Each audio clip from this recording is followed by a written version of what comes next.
맞춤형 화장품 조제관리사 국가자격증 과정 제2강을 시작하겠습니다. 본 강의의 강의 교재는 식품의약품안전처에서 제공하고 있는 교수학습 가이드북을 참고로 하여서 제작되었습니다. 그래서 본 강의에 그 교재에 관련된 질문들을 많이 주셨는데 다양한 교재들이 출판되고 있지만 그래도 제가 보기에는 이 교수학습 가이드 식품의약품 안전처에서 제공하고 있는 교수학습 가이드북이 가장 훌륭하다라고 생각하고 있습니다. 그래서 충분히 여러분이 이 가이드북만으로도 여러분이 시험에 응시하는 데에는 부족함이 없다고 생각이 됩니다. 그래서 여러분들이 문제를 풀어보는 것도 물론 중요하지만 문제를 풀어보기 이전에 기본적인 지식을 정확하게 아는 것이 더 중요합니다. 그래서 지식이 없이 문제만 많이 풀어보게 되면 법령 위주로 나온 그 용어들이 많기 때문에 결국은 여러분들이 이제 헷갈리게 될 거고 또 하나는 여러분들이 이제 법적인 공부를 늘 했던 그런 직군에 계셨다면 뭐 문제가 다를 수도 있겠지만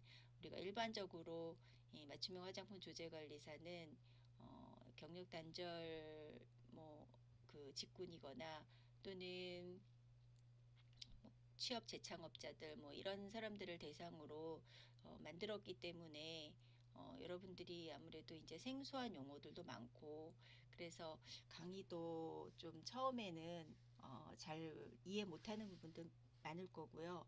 또 하나는 또 시험도 이해 못하는 부분들도 많이 있을 수 있습니다. 그러나 차근히 공부하시게 되면 여러분들이 합격하시는 데에는 충분히 어려움이 없도록 교육을 시켜드리기 때문에 잘 따라오시면 좋은 성과가 있을 것이라고 생각됩니다. 물론 작년에도 1회, 2회 시험 모든 응시자들이 좋은 성적을 거뒀었기 때문에 저희가 3회는 응시 교육을 하지 않았고요. 올해 4회 응시 교육을 하고 있습니다. 그래서 충분히 여러분들을 잘 시험에 응시할 수 있도록 저희가 최선을 다해서 교육을 하도록 하겠습니다.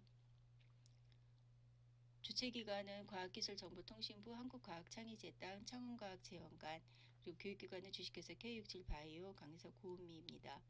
여러분께서 지금 강의에 참여하시고 있는 이 본 프로그램은 과학기술진흥기금 및 복권기금의 재원으로 운영되고 과학기술정보통신부와 한국창의재단의 재원을 받아서 수행된 성과물로 우리나라의 과학기술 발전과 사회적 가치 증진에 기여하고 있습니다.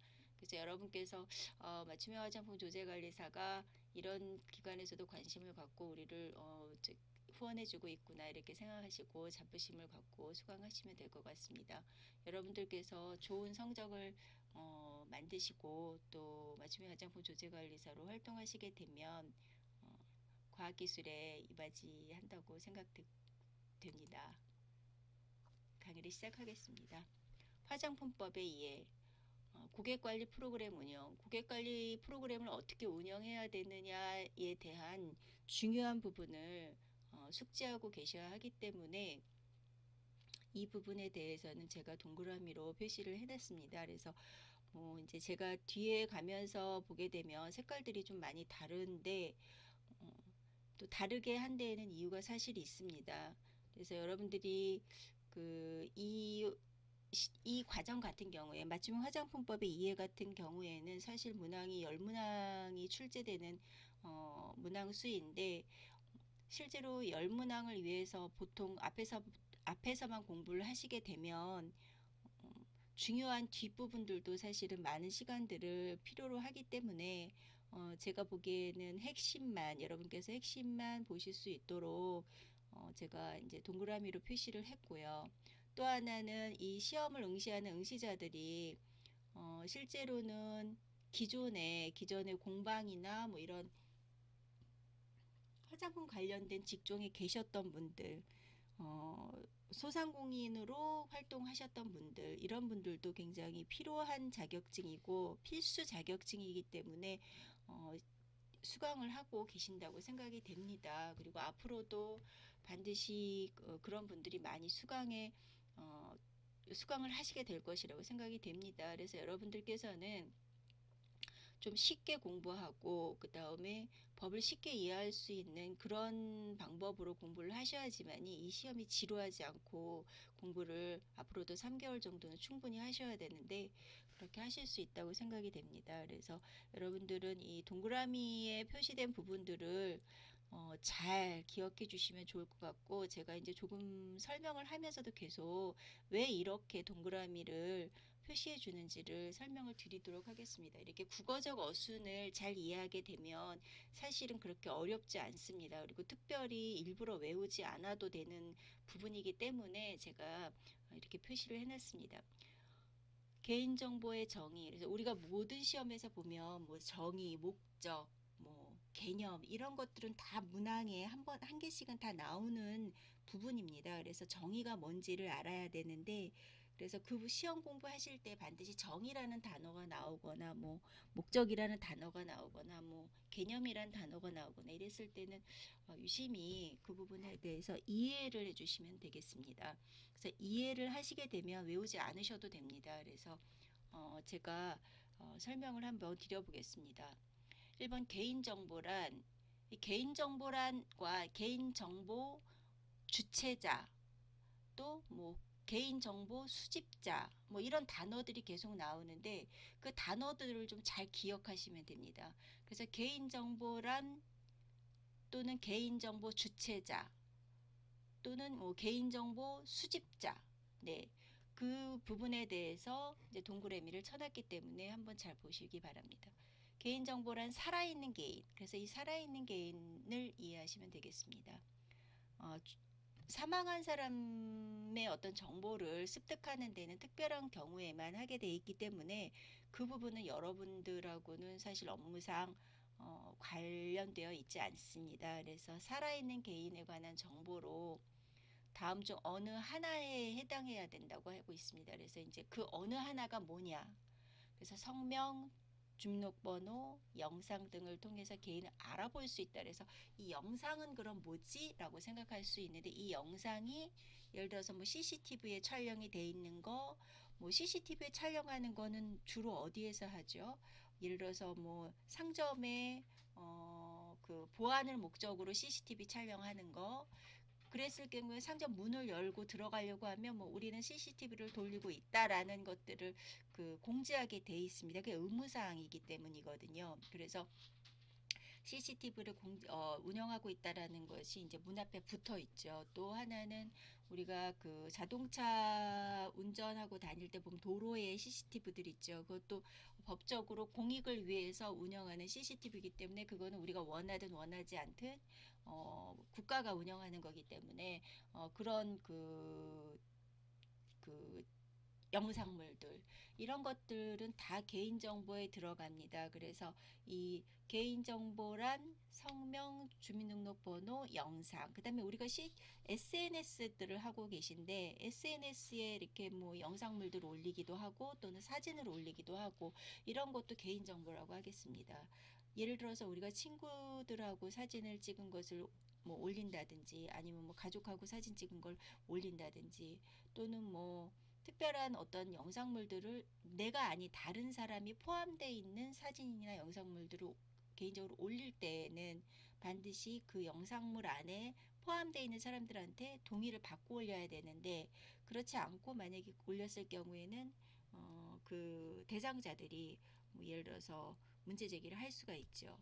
근데 그런 경우는 아주 특별한 경우이고 뭐 예를 들어서 친분이 많은 관계에서 예를 들어서 뭐 내 SNS에 내 사진을 올렸어라고 해서 이제 트러블이 일어난다든지 이런 경우는 뭐 극히 드문 일이긴 하지만 여러분들은 개인정보가 어떤 것인지는 정확하게 알고 계셔야 되기 때문에 예, 그렇게 말씀을 드렸습니다. 이 부분에 대한 설명을 자세하게 한 이유는 뒤에 갈수록 그 개인정보의 범위에 대해서 나오면서 여러분들이 그 범위가 어디까지 가는지를 아셔야 되기 때문에 한 번에 설명을 드렸습니다. 그래서 다시 한번 중복된 설명이 해드리도록 하겠습니다. 해당 정보만으로는 특정 개인을 알아볼 수 없더라도 다른 정보와 쉽게 결합해서 알아볼 수 있는 정보도 개인정보라고 할 수 있습니다. 그래서 제가 동그라미를 특정 개인을 알아볼 수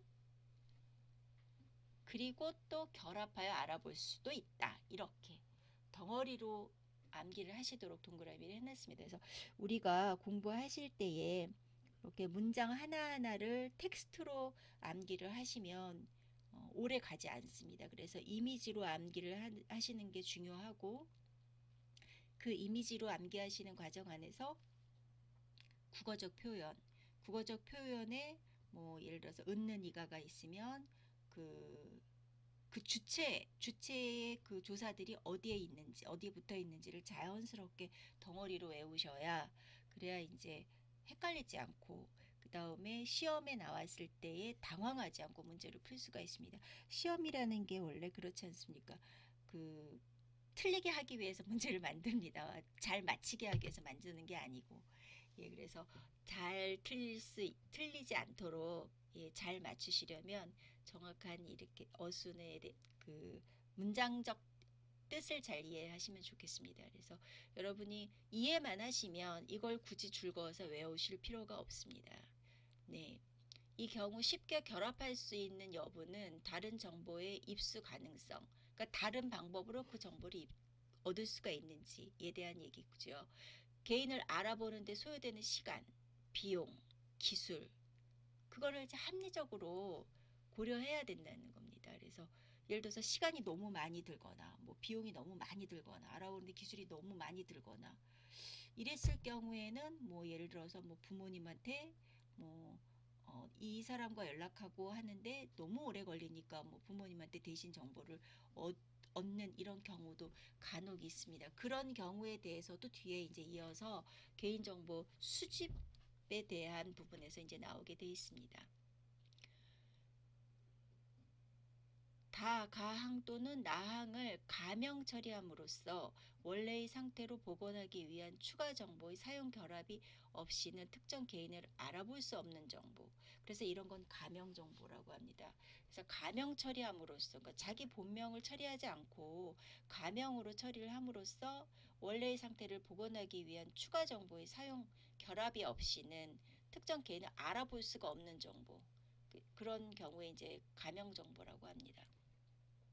개인정보의 범위. 그래서 이 개인정보가 어디까지가 도대체 개인정보인가?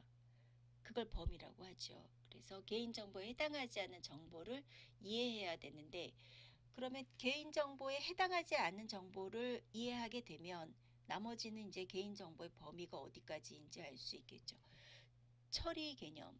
처리란 개인정보의 수집, 생성, 연계, 연동, 기록, 저장, 보유, 가공, 편집, 검색, 출력, 정정, 수정하는 거죠. 복구, 이용, 제공, 공개, 파기 없애는 거예요. 그 밖에 유사한 행위. 그래서 잘 생각해 보면 처리한다라는 단어의 뜻을 잘 생각해 보면 처리하는 거, 그러면 처리하는 건 수집하는 것도 처리에 들어가고, 생성하는 거, 연계하는 거, 연동, 기록하는 거 다 처리에 들어가는 거. 업무 처리하세요, 뭐 처리해 주세요, 이런 표현을 쓰죠. 그러면 그거는 지금 말한 것처럼 개인정보를 수집하는 거, 생성하는 거, 연계, 연동, 기록, 저장, 보유, 가공, 또 편집하는 거, 또 찾아보는 거, 검색, 출력, 프린트하는 거, 그 다음에 정정, 수정하는 거, 그 다음에 잘못된 걸 다시 복구, 살리는 거, 그 다음에 이용하는 거, 제공하는 거, 공개하는 거, 그 다음에 사용하고 난 개인정보를 파괴하는 거, 그 밖에 이 유사한 행위들은 다 그 개념이 처리라는 거죠. 그래서 처리라는 개념 안에 이 모든 행위들이 들어가 있다는 겁니다. 그래서 우리가 일반적으로 예를 들어서 병원에 가서 진료를 받기 위해서 정보를 제공할 때 뭐 주소, 성함, 뭐 생년월일, 그 다음에 뭐 증상이 어떤지, 뭐 예를 들어서 알러지가 있는지, 뭐 예를 들어서 뭐 소화가 안 돼서 내과를 갔어요. 그러면 예를 들어서 뭐 며칠 전에 어떤 음식을 먹었는지, 뭐 오기 전에 뭘 먹었는지, 이런 정보들을 수집하잖아요. 그래서 그런 정보들을 이렇게 수집한 이런 비슷한 유사한 정보들, 그래서 이런 유사한 정보들도 모두 다 그 처리 범위 안에 든다고 할 수 있겠습니다. 그래서 이해하시면 됩니다. 그래서 특별히 이걸 동그라미 쳐서 외우실 필요는 없습니다. 그래서 제가 지금 화장품법의 이해 같은 경우는 열문항이 나오는데 열문항 안에서도 심화 쪽에서 핵심적으로 공부를 하시고 나머지는 자연스럽게 이해를 하시면 됩니다. 그래서 이해할 수 없는 부분, 반드시 암기가 해야 되는 부분이 있습니다. 그런 쪽에 에너지를 모으시면 되고 최대한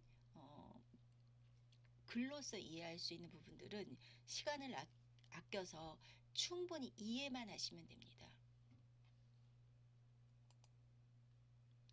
개인정보 처리 개념. 그래서 개인정보 처리 자의 개념. 그래서 개인정보와 개인정보 주체자, 개인정보 처리자 다르죠. 그래서 개인정보라는 틀 하나를 가지고 개인정보 주체자, 그러니까 정보를 제공해 주는 사람이죠. 내 정보를 제공해 주는 거. 그 제가 주체자가 되는 겁니다. 여러분이 정보를 제공해 주면 여러분이 개인정보 주체자가 되는 겁니다. 그런데 제가 여러분한테 정보를 얻었어요. 그러면 저는 개인정보 처리자가 되는 겁니다.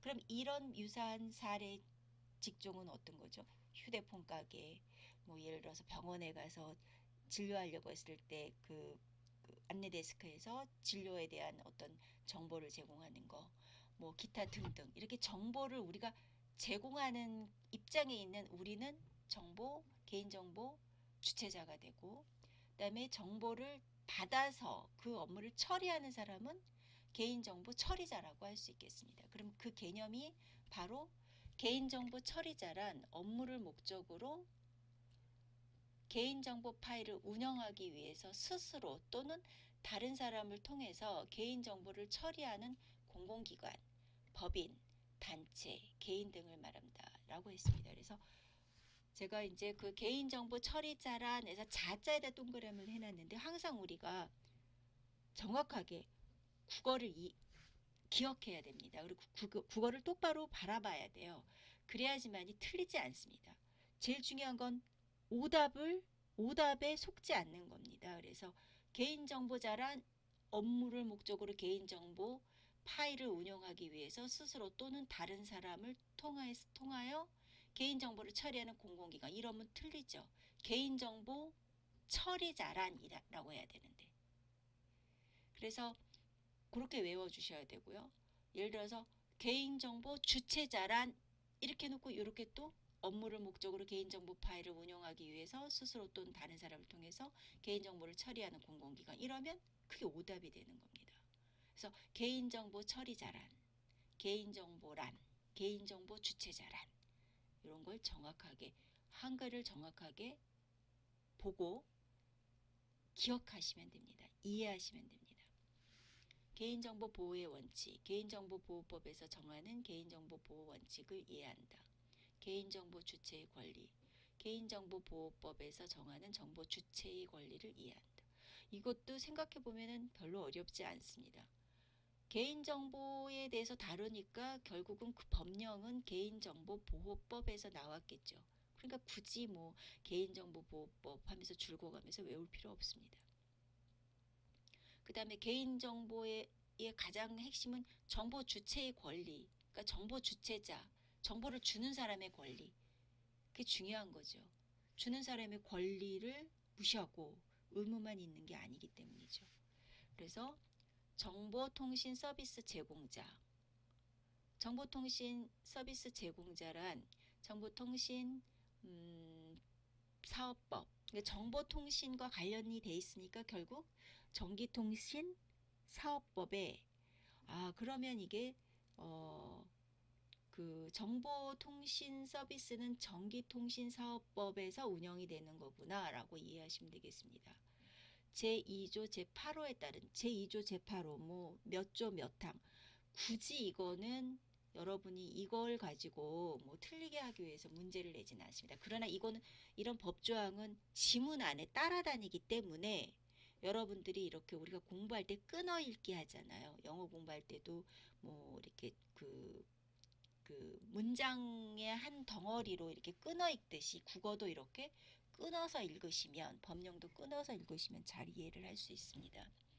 제2조 제8호에 따른 전기통신 사업자와 영리를 목적으로. 그러면 정보통신 서비스 제공자는 전기통신사업법에 의해서 운영이 되니까 결국은 전기통신 사업자와 영리를 목적으로, 영리라는 건 이윤을 목적으로 전기통신 사업자의 전기통신 영무, 그러니까 전기통신 영무라는 건 전기통신 업무를 말하는 겁니다. 거기에 속한 업무를 이용하여서 정보를 제공하거나 정보의 제공을 매개하는 자를 말한다.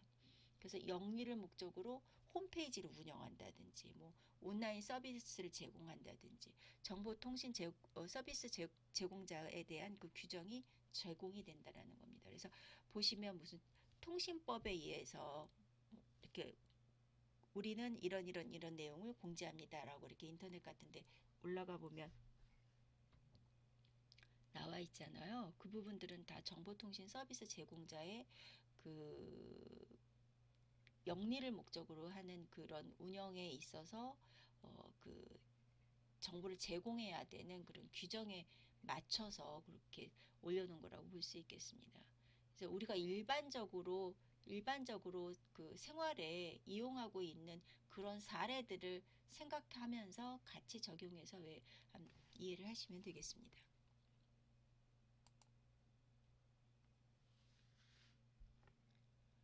개인정보의 범위.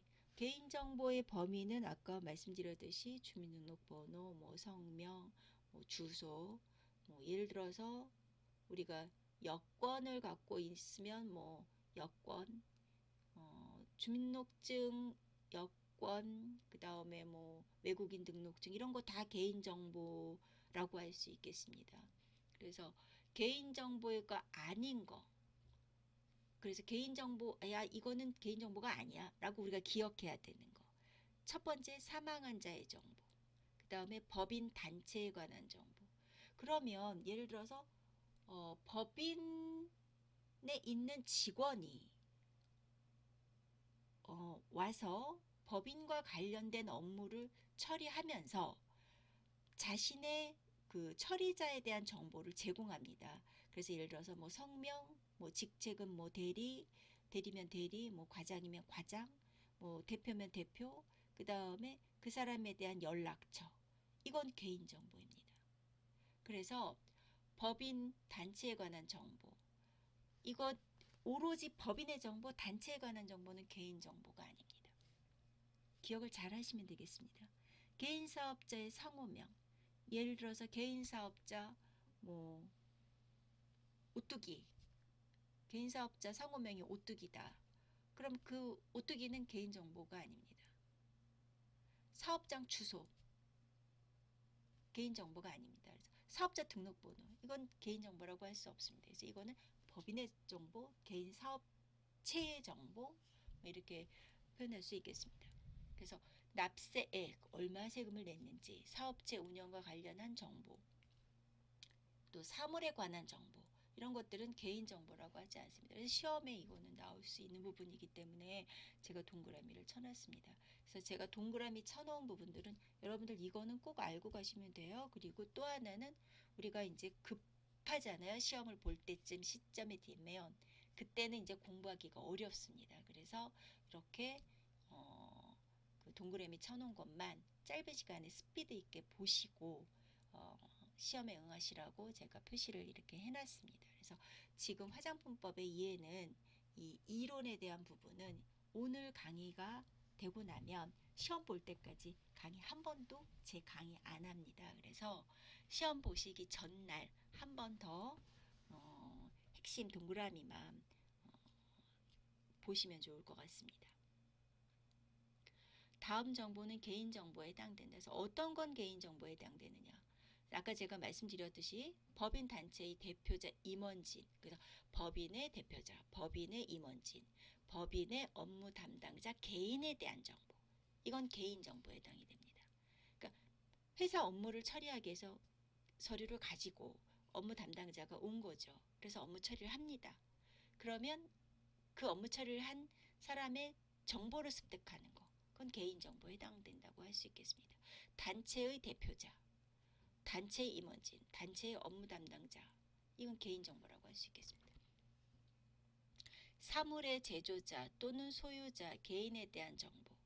그래서 개인정보에 해당하는 것은 하고서 1번부터 5번까지 쭉 넣어놓고 6, 7번에서 해당하지 않는 것을 골라라. 그러면 두 개가 아닌 게 되겠죠. 그래서 이렇게 지금 1번부터 5번 나열한 거 안에 뭐 아닌 거를 집어넣는 겁니다. 어떤 걸 넣느냐면 예를 들어서 위에서 보시는 것처럼 사물에 관한 정보.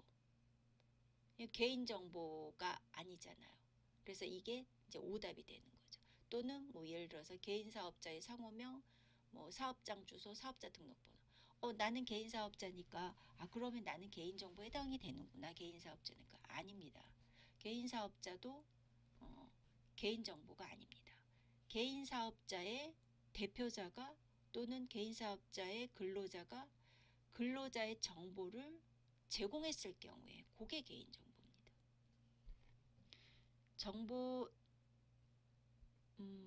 단체 사진을 SNS에 올린 경우 아까 말씀드렸습니다. 그래서 단체 사진을 SNS에 올렸으면 개인정보입니다. 그래서 친구랑 찍은 사진 SNS에 올렸는데 이 친구랑 사이가 좋을 땐 괜찮은데 예를 들어서 이 친구가 사이가 나빠져서 갑자기 이 친구가 너 왜 내 사진을 SNS에 올렸어? 그러면서 뭔가 문제 제기를 한다면 문제가 될 수 있다는 거죠. 예.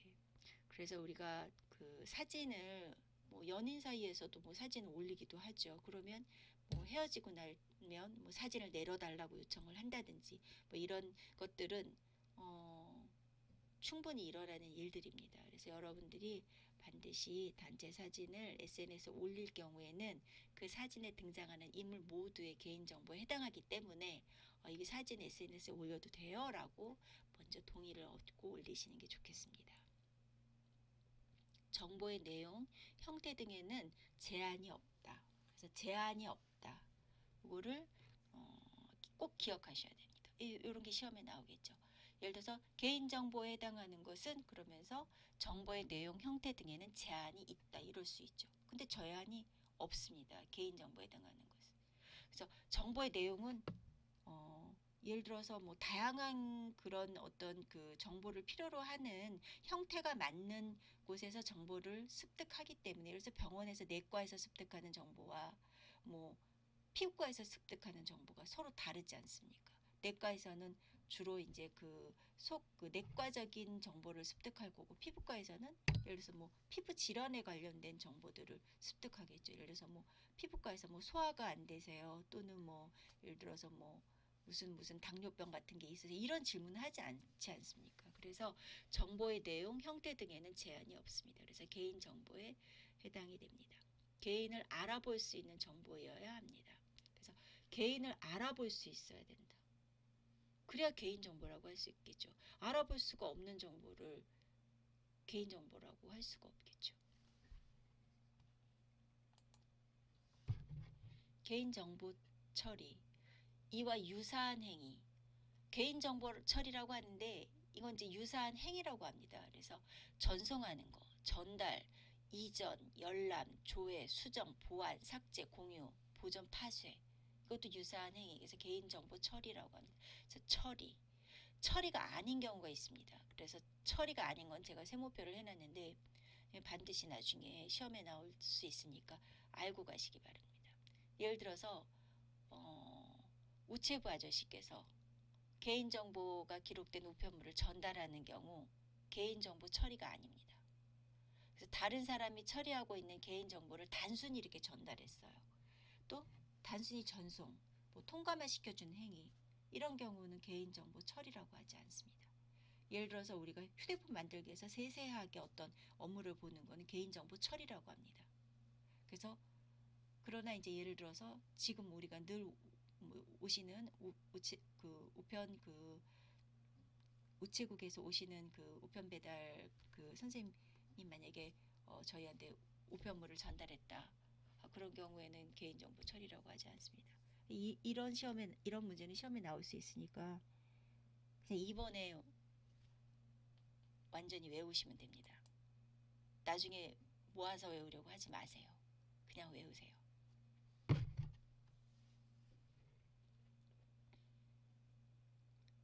3. 개인정보 처리자. 개인정보 처리자, 개인정보 처리하고 개인정보를 처리하는 자. 그 자는 어떤 거가 필요한지 이를 볼 수가 있겠습니다. 개인정보 처리자로부터 제공받은 개인정보를 처리하는 것을 업으로 하는 자. 그러니까는 직업으로 하는 자. 그래서 개인정보 처리자라고 할 수 있겠습니다. 개인정보 처리자로부터 제공받은 개인정보를 처리하는 것을 업으로 하는 자. 이것을 개인정보 처리자라고 하겠습니다. 그래서 제가 동그라미를 자자에다가 표시해놨고 해당하는 경우에다 표시했는데 이렇게 외워주시면 되겠습니다. 동그라미대로 이어서 2번 개인정보 처리자에 해당하지 않는 경우. 그래서 항상 시험에는 그래 그러면은 해당하지 않는 게 더 복잡할 수가 있겠죠. 그래서 해당하지 않는 경우에다가 해당하는 경우를 집어넣고 오답으로 나오게끔 그렇게 문제가 나오겠습니다. 그래서 왜 이렇게 문제를 맞는 것은 그렇게 나오다가 중간에 아닌 것은 이렇게 내놓게 되는데 다 일부러 그렇게 문제를 내죠. 그럼 처음 1번부터 5번까지 계속 맞는 것은 내놓다가 6번에서 아닌 것은 내놓으면 6번에서도 맞는 건 줄 알고 맞는 답을 동그라미 치게 되어 있습니다. 그래서 여러분들은 정확하게 이 텍스트 하나를 외우지 마시고 덩어리로 이해를 하시면 그 다음에는 틀리지 않습니다. 개인정보 처리자에 해당하지 않는 경우. 도대체 개인정보 처리자에 해당하지 않는 경우는 무엇일까? 라고 생각해 보면 순수한 개인적인 활동, 순수하게 그냥 자기가 개인적인 활동을 목적으로 가사 활동을 위해서 개인정보를 수집, 이용, 제공하는 경우 업무 목적이 아닌 거죠. 이런 경우에는 개인정보 처리자라고 하지 않습니다. 예를 들어서 이럴 수가 있죠. 그 반에 통장님이 예를 들어서 주민들한테 뭔가 조사해가지고 이렇게 가시는 경우도 있죠. 그럼 그분은 그게 업은 아니지 않습니까? 영리를 목적으로 한 업이 아니지 않습니까? 이거 개인정보 처리자라고 할 수가 없겠죠. 단순한 그냥 수집, 이용, 제공하는 경우이기 때문에. 2번 개인정보 처리자로부터 고용되어 개인정보를 처리하는 직원. 그래서 예를 들어서 직원이라고 하면 법적으로 이 업무를 하기 위해서 이제 채용을 한 거죠. 예, 그런 사람들은 개인정보 처리자라고 할 수가 있겠고 제28조 제1항 개인정보 취급자라고 이렇게 표현할 수 있겠습니다.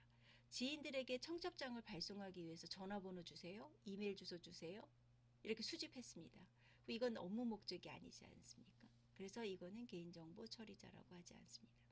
아까 말씀드렸던 것처럼 아파트에서 통장님이 반장님이 이렇게 어떤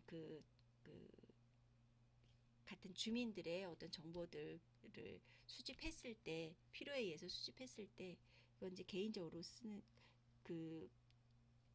영리를 목적으로 예를 들어서 개인정보 취급자로서 한 업무가 아니기 때문에 그런 분들한테 이제 개인정보 처리자라고 하지는 않습니다. 그런 거 섞어놓고 나오면 잘 기억하셨다가 이거구나 하고 아닌 것을 찾으라는 것이었나 맞는 것을 찾으라는 것이었나 반드시 푸실 때 다시 한번 문제를 읽으시면서 답을 체크하시면 되겠습니다. 다음 4. 개인정보 보호의 원칙. 그래서 개인정보 처리자는 개인정보 주는 사람보다 처리자가 중요하겠죠. 그래서 자꾸 개인정보 처리자에 대한 문제가 나올 것 같습니다. 그 안에 개인정보 처리자가 해야 되는 역할 이런 부분들이 많이 있겠죠. 그런 내용들을 문제에 녹여서 나오겠습니다. 개인정보 처리자는 개인정보 처리 목적을 명확하게 하여야 하고 그 목적에 필요한 범위만 그 범위도 최소한만 개인정보만을 적법하고 그러니까 법에 맞게 법 테두리 내에서 정당하게 수집하여야 한다 그랬습니다. 그래서 이렇게 이해하시면 됩니다. 말이 되죠. 네, 개인정보 처리자는 개인정보의 처리 목적을 명확하게 하고 그 목적의 필요한 범위만큼만 뭐 과하게 더 자기가 궁금한 걸 뭐 알고 싶은 것을 물어보는 게 아니고 필요한 범위만큼만 최소한의 개인정보만을 적법하고 정당하게 수집하여야 한다. 그래서 개인정보 보호의 원칙. 아, 그래서 보호란 단어가 붙은 거구나. 이렇게 생각하시면 되겠습니다. 특별히 외우실 필요가 없겠죠. 이렇게 이해를 하시면 문제가 나왔을 때 문제만 잘 읽으시면 답이 보이게 돼 있습니다. 개인정보 요청 사례 만들기에서 제가 박스를 하나 만들어 놨는데 1번 맞춤형 화장품 조제를 목적으로 방문한 35세 김하늘이라는 고객에게 처음 개인정보를 수집하려고 합니다. 여러분께서 어떠한 정보를 질문해야 하는지 문제를 만들어 보세요. 여러분들이 이제 맞춤형 화장품 조제관리사라고 생각하고 문제를 만드셔도 되고 또 지금은 아직 맞춤형 화장품 조제관리사가 도대체 어떤 일을 하는지 정확하게 잘 모르겠으니 꼭 그렇게 맞춰서 안 만드셔도 괜찮고 여러분이 개인정보를 취급해야 되는 그 정보 처리 잘하고 생각을 하시고 문제를 만드시면 되겠습니다. 그래서 단답형 문제 한 문제. 그래서 간단하게 그냥 단답형으로 문제를 대답할 수 있는 문제 한 문제. 그다음에 7다선지형. 7다선지형이라는 건 번호로 1번, 2번, 3번, 4번에서 7번까지 문제 고르기, 답 고르기 문제로 한 문제. 이렇게 만드셔서 그 창원과학체험관 그 문은혜 팀장님 이메일 주소로 보내시면은 제가 최종 다 수집된 것을 받아서 채점을 하도록 하겠습니다. 여러분께서 성함을 꼭 거기에 써서 보내주시기 바라겠습니다. 제가 그 3개월 동안 공부를 같이 하게 되는데 그래도 저랑 같이 학습하시는 분들이 성함 정도는 정확하게 알고 있어야 되지 않겠습니까? 그래서 제가 또 오답 노트 만들어서 문제 풀 때도 틀린 문제들에 대해서 제가 왜 틀렸는지에 대해서 상세하게 표시를 해서 설명을 해드리게 되면 다음에는 그런 문제가 나왔을 때 실전에서 틀리지 않을 수 있기 때문에 제가 여러분들 그 도움이 되고자 여러분의 성함도 좀 반드시 저에게 알려주시기 바라겠습니다. 그래서 지금 제가 이런 식으로 이제 강의를 하면서 문제를 드리면 여러분들은 이제 귀찮을 수도 있겠지만 여러분들 학습에 도움이 되시려면 반드시 여러분들이 직접 써보시고 또 여러분들이 직접 문제를 내보시고 또 틀린 것에 대한 원인을 찾아보시고 맞는 것이 왜 맞았는지 정확하게 알고 맞았는지 이런 것들을 해보셔야지만이 반드시 시험에서 당황하지 않고 잘 푸실 수가 있습니다. 그리고 단답형 문제들도 많이 나오기 때문에 여러분들은 단답형 문제가 점수 비중이 높으니까 포기하지 않고 또 일부 맞춰야 됩니다. 그래서 우리가 물론 뭐 100점 만점을 목적으로 공부하는 건 아니지만 그래도 70점 이상은 또 맞아야 안심을 할 수 있는데 혹시 또 밀렸을 수도 있으니까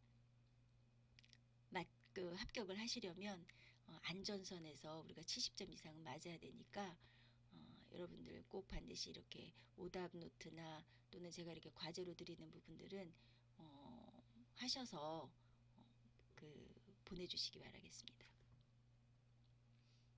뭐 기간은 뭐 2강을 들으시면 2강을 들으시고 뭐 일주일 내에 하셔야 되고 이런 건 아닙니다. 그래서 여러분들 2강을 들으셨으면 뭐 2강을 들으시고 예를 들어서 뭐 지금이 6월달 이제 내일이면은 6월달이죠. 네. 6월달이면 뭐 6월달까지 2강, 3강, 4강 들으시면 그 지금처럼 이렇게 과제 내드린 거를 모아서 이렇게 그달 매달 뭐 넷째 주에 받는다든지 저희가 이렇게 하겠습니다. 그래서 제가 여러분들이 어디에서 틀렸는지 또 어디를 잘 알고 계신지 이런 부분들을 계속 체크를 해 나가야 나중에 저희가 좋은 합격률을 가져갈 수 있습니다.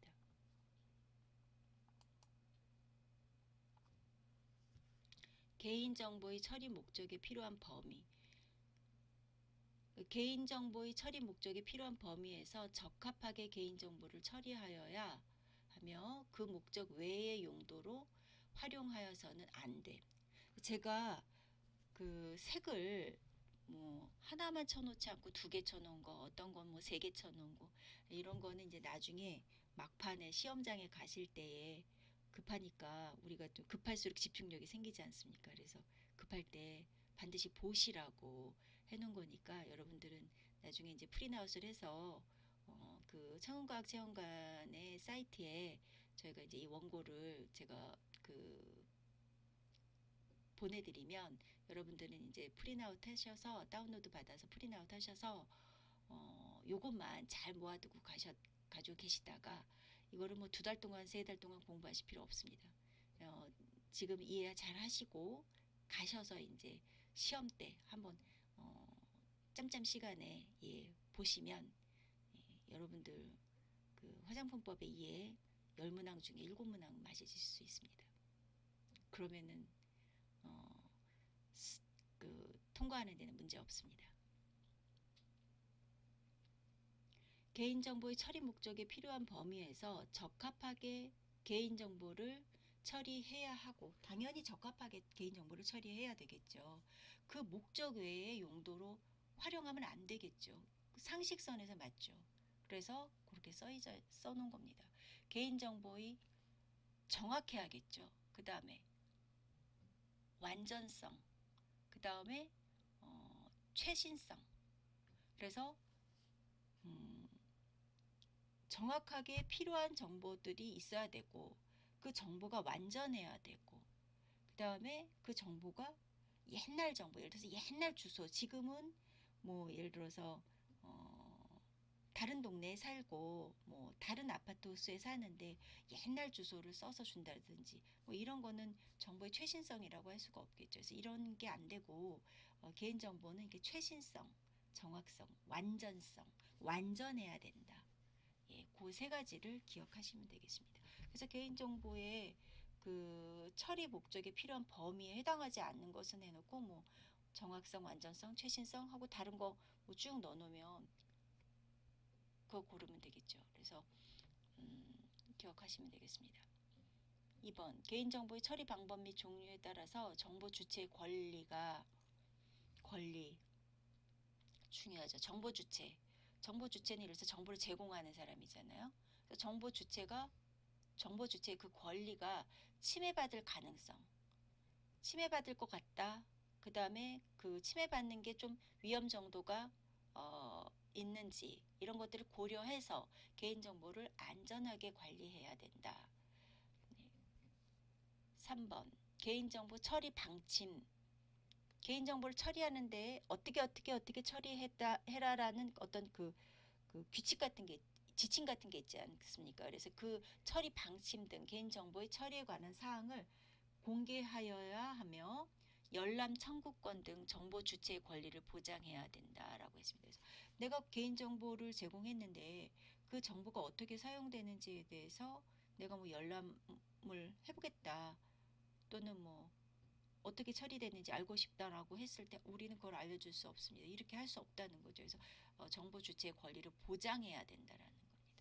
4번, 정보 주체의 사생활 침해를 최소화하는 방법으로 개인정보를 처리하여야 한다. 그래서 정보 주체의 사생활 침해, 개인정보를 얻기 위해서 사생활 침해, 너무 세세하게 그 사생활을 침해할 정도로 질문을 하거나 정보 수집을 해서는 안 된다. 그래서 사생활 침해가 되지 않도록 최소한의 정보만을 처리해라 라는 뜻이죠. 5번, 개인정보를 익명 또는 가명으로 처리하여도 개인정보 수집 목적을 달성할 수 있는 경우에는, 익명 처리가 가능한 경우에는, 익명에 의해서 익명 처리로 목적을 달성할 수 없는 경우에는 가명에 의해서 처리할 수 있다라는 겁니다. 그래서 익명으로도 할 수 있고 가명으로도 할 수 있는데, 익명으로 처리해서 가능하면 익명으로 처리하고, 뭐 익명으로 처리가 할 수 없는 경우에 그래서 그 익명 처리로 목적을 그 정보를 다 취득하는 목적을 달성할 수가 없는 경우에는 이제 가명에 의해서 처리를 할 수도 있다. 이렇게 이해하시면 되겠습니다.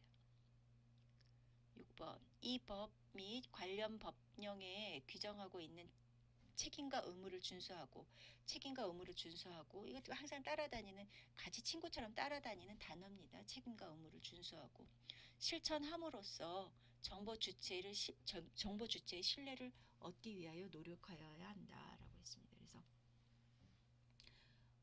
책임과 의무를 준수해야지만이 그 준수하는 것을 그대로 실천을 해야지만이 정보를 준 사람, 정보 주체가 신뢰를 할 수가 있는 거죠. 그래서 이런 신뢰를 얻을 수 있도록 노력해야 된다는 겁니다.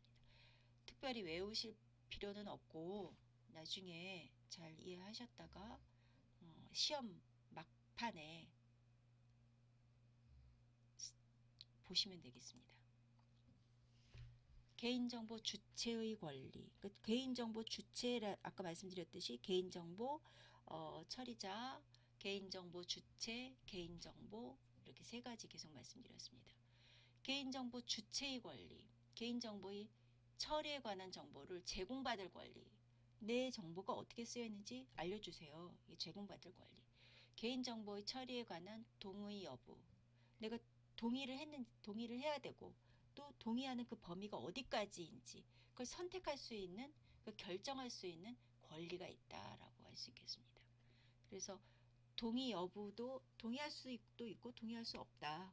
그럼 그럼 이건 반드시 동의하셔야지 저희가 이 업무를 처리할 수 있습니다라고 하면 그 동의의 범위는 어느 정도 되는지를 선택할 수 있고 또 결정할 수 있는 권리가 있다라는 겁니다. 개인정보의 처리 여부를 확인하고 개인정보에 대해서 열람, 그래서 사본 발급을 포함해서 그러니까 복사해 주세요 이렇게 할 수 있다는 거죠. 요구할 권리가 있다. 그래서 예를 들어서 뭐 병원에서 가족이 뭐 치료를 하다가 뭐 치료를 하거나 또는 뭐 수술을 하거나 이런 경우에 이제 그 가족 그 당사자 그 치료를 받는 당사자에 대한 정보들을 이렇게 써주게 돼 있죠. 제3자죠. 제3자 정보들을 써주게 돼 있는데 그 안에서 예를 들어서 뭐 의사가 수술을 하겠다라는 결정을 내리거나 어떤 그 처리를 하겠다라는 그 환자에게 어떤 처리를 하겠다라는 결정을 내려야 할 때에 반드시 이거는 그 하도록 하겠습니다라고 체크를 해주지 않으면 진행을 더 이상 할 수 없다라고 표현하는 때가 있는데 그런 경우에도 그 최소한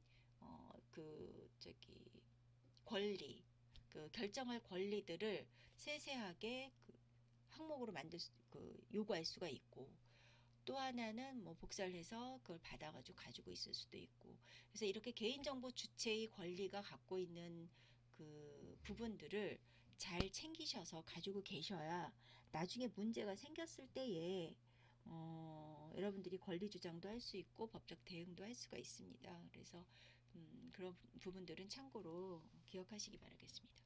개인정보의 처리, 정지, 정정, 삭제 및 파기를 요구할 권리가 있다. 그래서 예를 들어서 뭐 은행에 가서 그 전화번호, 신분증 번호 적어줬는데 그거를 그냥 은행 직원한테 종이 그냥 주고 오는 게 아니라 종이를 주세요 해서 가지고 오든지 아니면 그거를 뭐 파기해 주세요 해서 파기를 요구하든지 뭐 이런 것들 나의 정보를 준 것을 반드시 뭐 파기를 하거나 또는 뭐 정정이나 삭제를 하거나 이런 것들에 대한 요구할 수 있는 권리 그래서 개인정보 주체의 권리에 들어간다는 겁니다.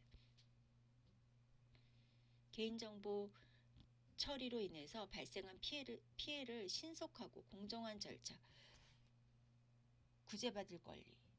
그래서 개인정보의 처리로 인해서 개인정보 처리를 했는데 그걸 처리를 하는 과정에서 뭐 예를 들어서 뭐 서버가 뭐 바이러스 침입을 받았거나 아니면 뭐 해킹을 당했거나 이래서 뭐 어떤 피해가 일어날 수가 있죠. 그랬을 때 발생한 피해를 신속하고 공정한 절차에 따라서 구제받을 권리가 있다라는 겁니다. 물론 이제 뭐 인터넷상의 문제뿐만이 아니라 예를 들어서 그 핸드폰 가게에서 핸드폰 만들었는데 내 정보가 어디 딴 데로 갔다든지 이런 경우 문제가 심각하죠. 그래서 이런 부분들에 대해서 발생한 피해를 신속하고 공정한 절차에 따라서 구제받을 권리가 있다. 이런 뜻이겠습니다. 1-2 개인정보보호법에 근거한 고객정보 입력. 고객정보를 입력할 때에 수집 가능한 고객정보의 범위가 어느 정보, 어디까지인지, 그 다음에 민감한 정보, 고유 식별 정보, 개인정보 수집 제공 동의서, 이런 부분에 대해서 확인해 보도록 하겠습니다. 개인정보 수집 이용의 요건. 개인정보 처리자가 개인정보를 수집 이용할 수 있는 경우를 설명하는 겁니다. 그래서 이건 특별히 외울 필요가 없습니다. 정보통신 서비스자가 정보통신 서비스자. 그럼 정보통신 서비스자는 아까 앞에서 배웠듯이 영리를 목적으로 한다고 했습니다. 정보통신 서비스는 개인정보를 수집 이용할 수 있는 경우를 설명할 수 있다. 정보통신 서비스 제공자가 이용자의 동의 없이, 동의도 안 받고 이용자의 동의 없이 개인정보를 수집 이용할 수 있는 경우가 있습니다. 개인정보 서비스 제공에 관한 계약을 이행하기 위해서 필요한 개인정보 중에서 통상적인 동의를 받는 것이 곤란한 경우, 그런 경우에 해당될 수 있겠습니다. 정보통신 서비스 제공에 따른 요금 정산을 위해서 필요한 경우 정보통신 서비스 제공자가 이용자의 동의 없이 예를 들어서 개인정보를 수집할 수 있는 아주 한정된 이유들이겠습니다. 그래서 정보통신 서비스 제공에 따른 요금 정산을 위해서 필요한 경우에 또 개인정보를 수집할 수 있다. 다른 법률에 특별한 규정이 있는 경우, 개인정보보호법에 따라서 수집할 수 있다라고 하겠습니다. 그래서 이 부분들은 알고 계시고, 동의 요건. 개인정보보호법에 따라서 개인정보 처리자가 정보 주체자로부터, 그러니까 우리에게 정보를 줘야 되는 우리에게 개인정보 수집 이용 동의를 받을 때 알려야 되는 사항이 있습니다. 이거 반드시 시험에 나오기 때문에 알고 계셔야 되는데, 알려야 되는 사항이 있는데, 개인정보 수집 이용 목적이 뭐냐, 정보를 가져가는 목적이 뭐냐, 그 다음에 수집하고자 하는 개인정보의 항목, 어떤 질문들의 항목들로 정보를 수집할 것이냐, 그 다음에 3. 개인정보의 보유 및 이용 기간. 자, 얼마 동안 보유할 거고 어떻게 이용을 할 거며 그 기간은 어떻게 됐는지, 이거에 대해서 정확하게 알려줘야 됩니다. 그래서 예를 들어서 병원에서 정보를 수집했습니다. 환자의 정보를 수집했으면 우리는 이 정보를 몇 년 동안 보관합니다라고 보통 병원에서 말 안 해주는데, 사실은 어떻게 보면 알려줘야 되는 상황이죠. 동의를 거부할 권리가 있다는 사실 및 동의 거부에 따른 불이익이 있는 경우에는 그 불이익의 내용도 설명해 줘야 된답니다. 그래서 불이익의 내용을 설명을 듣고서 이게 불이익이 있기 때문에 이거는 개인정보의 동의를 해야겠구나라고 고객이 판단할 수 있게 되는 겁니다. 그래서 불이익의 내용도 정확하게 설명을 해주면 개인정보 동의 수집에 동의하지 않겠습니다라고 했던 마음이 바뀌어서 저는 동의하겠습니다. 근데 또 어떤 사람은 저는 계속 동의하지 않겠습니다. 이렇게 선택을 할 수 있다는 거죠. 자, 과제 중요한 것을 동그라미에 표시하세요 라고 되어 있습니다. 이건 과제입니다. 그래서 지금 이 파트는 과제로 제가 앞에서부터 계속 동그라미를 쳐서 중요한 것 위주로 동그라미를 쳤던 것처럼 여러분들도 이 과제에 저와 같은 방법으로 하셔서 제출을 해주시기 바랍니다. 그 다음 페이지 민감정보 처리의 제한도 마찬가지로 과제이기 때문에 중요하다고 생각되는 단어들을 아래 공란에 써보세요 라고 했습니다. 그래서 민감정보 처리 제한은 중요하기 때문에 여러분들이 직접 써서 중요하다고 생각하는 부분들을 써서 제출해 주시기 바랍니다.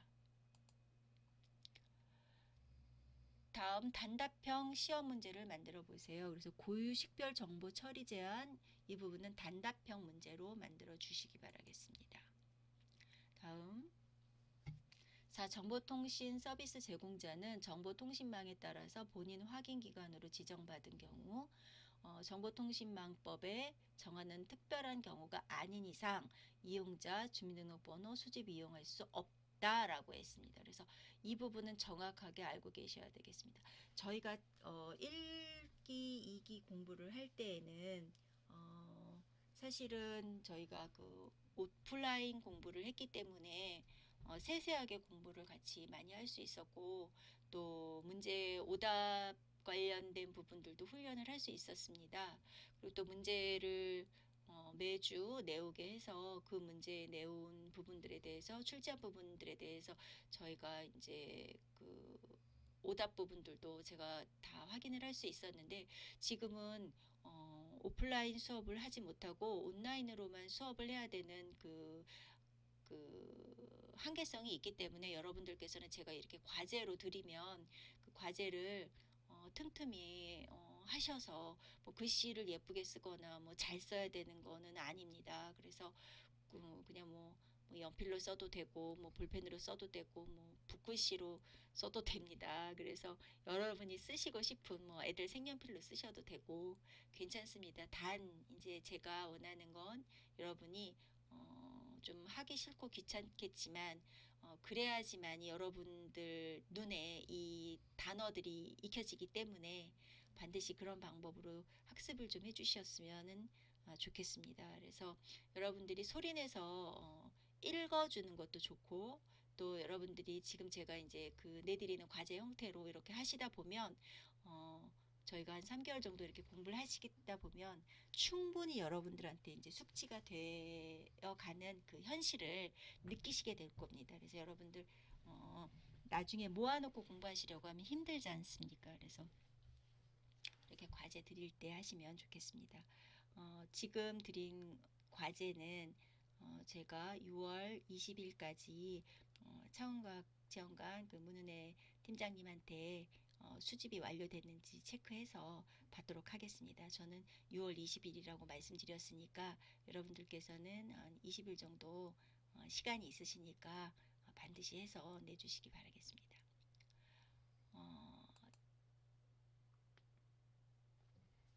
17페이지 동의 방법. 정보 주체로부터 개인정보 수집 이용 동의를 받을 때는 각각의 동의사항을 구분하고 정보 주체가 이를 명확하게 인지할 수 있도록, 명확하게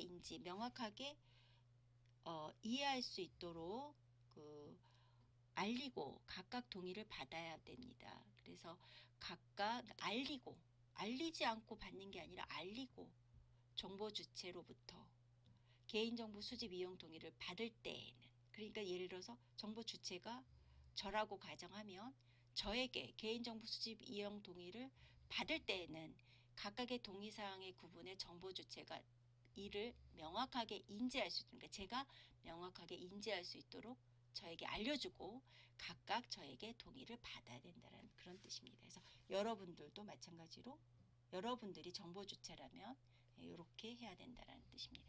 개인정보 처리에 대한 정보 주체의 동의를 받을 때에는 정보 주체자와 계약 체결 등을 위해서 정보 주체자의 동의 없이 처리할 수 있는 개인정보와 정보 주체자의 동의가 필요한 개인정보를 구분해야 된다라고 했습니다. 그래서 이 부분도 정확하게 알고 계셔야겠습니다. 그러니까 정보 주체자의 동의 없이 처리할 수 있는 부분, 개인정보 부분과 정보 주체의 동의가 반드시 필요한 부분의 개인정보를 구분해야 된다라는 겁니다.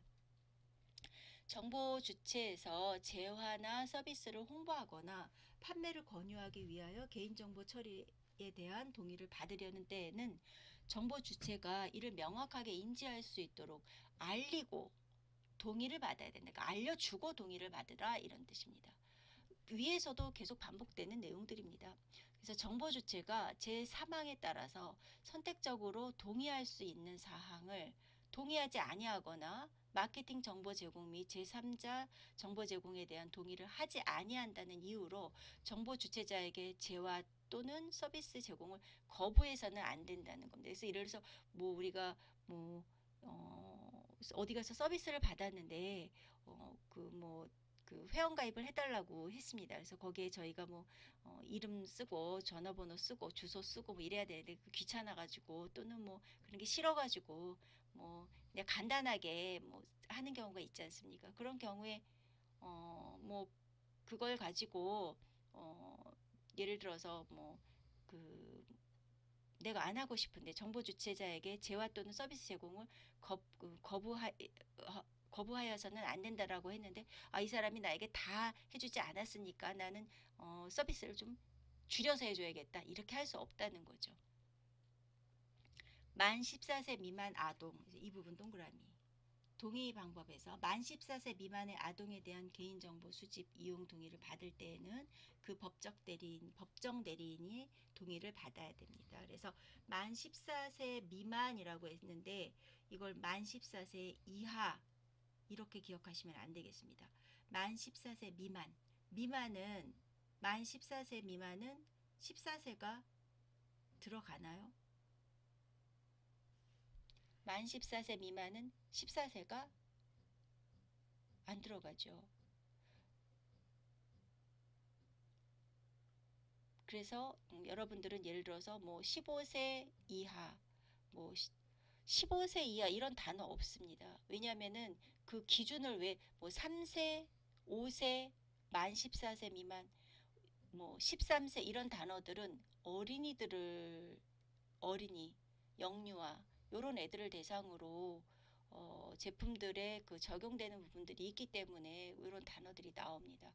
그리고 이런 단어들 지금 이게 정보통신 쪽에서도 이 단어들이 나오는 거는 이제 아이들이 미성년자이기 때문에 그 법정 대리인 동의가 필요하기 때문에 만 14세 미만이라는 아동이라는 표현을 씁니다. 그래서 반드시 알고 계셔야겠습니다.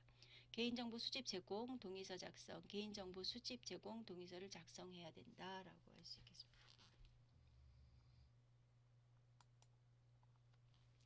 개인정보를 수집, 이용할 수 있는 경우, 정보 주체의 동의를 받는 경우, 동의 방법, 가입 신청서 및 서명에 직접 서명 날인을 하는 경우, 홈페이지 가입 시 동의 버튼 클릭, 구두로 동의 의사 표시하는 경우, 동의 요건에는 다음 사항을 정보 주체에게 알려야 된다. 그래서 개인정보의 수집 이용 목적, 수집하고자 하는 개인정보의 항목, 개인정보의 보유 및 이용 기간, 동의를 거부할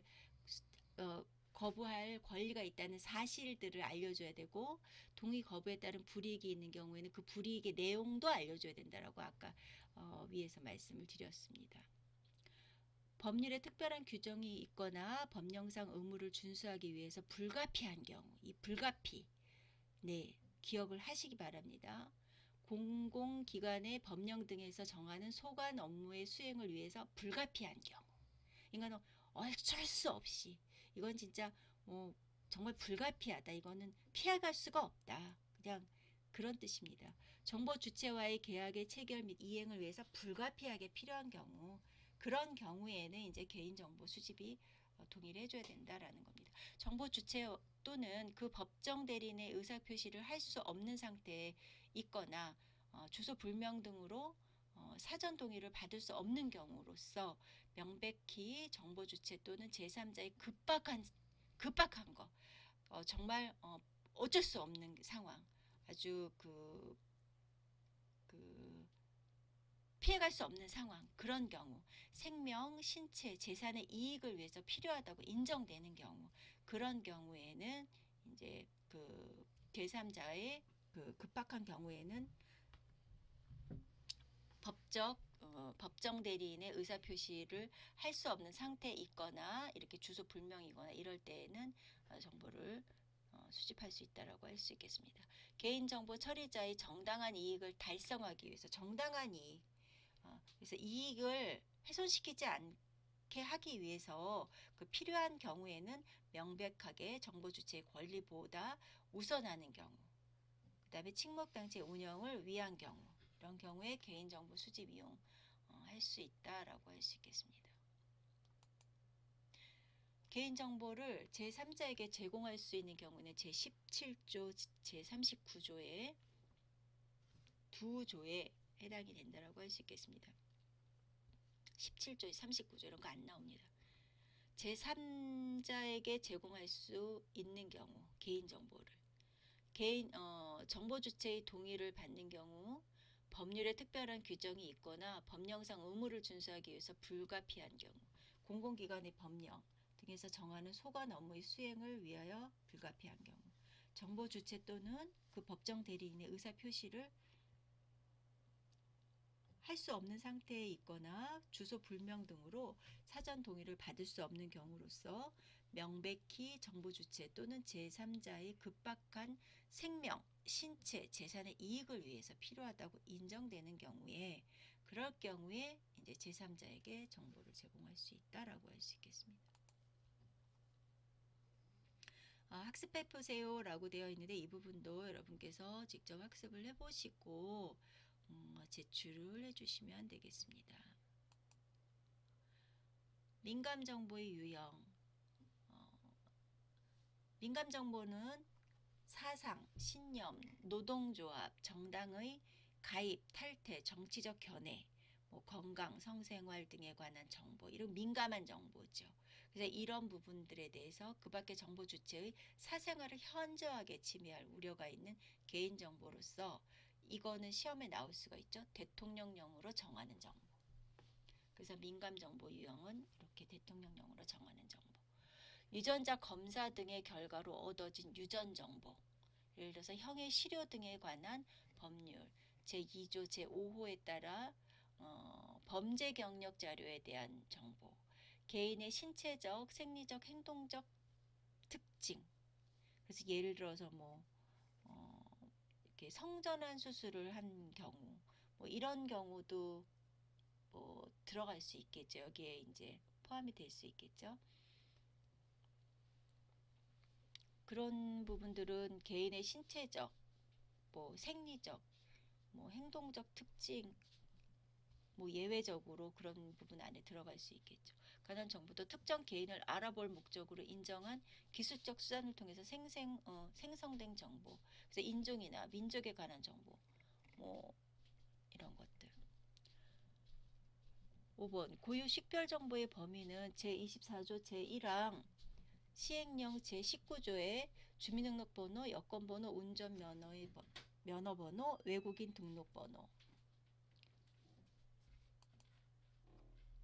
개인정보보호법에 근거한 고객정보의 관리 및 상담, 고객정보 관리 방법, 고객정보 유출 방법, 유출 방지, 영상정보 처리기기. 그래서 고객정보를 안전하게 관리하는 방법 및 고객정보가 유출되었을 때 취재해야 하는 조치들을 알고 있다. 그래서 매장 내에 CCTV 등의 영상정보 처리기기를 설치, 운영할 때 준수해야 하는 사항들을 알아본다. 해서 매장 내 CCTV를 설치했을 경우에 반드시 아까 처음에 말씀드렸듯이 공지를 해야 된다라는 것을 알고 계셔야겠습니다. 개인정보의 파기, 개인정보 처리자는 보유기관의 경과, 개인정보의 처리 목적 달성 등 그 개인정보가 불필요하게 되었을 때에는 지체 없이 그 개인정보를 파기하여야 합니다. 그래서 파기할 때에는 개인정보가 복구 또는 재생되지 않도록 조치해야 합니다. 그래서 예를 들어서 어디에 복사를 해 놓는다든지 이렇게 하시면 안 된다는 뜻입니다. 그래서 이거는 개인정보 파기는 또 시험에 나올 수 있으니까 잘 기억해 하시라고 제가 그 색깔을 칠해 놨는데 막판에 보시기 바랍니다. 다른 법령에 따라 보존하여야 하는 경우, 이런 게 시험에 나올 수가 있죠.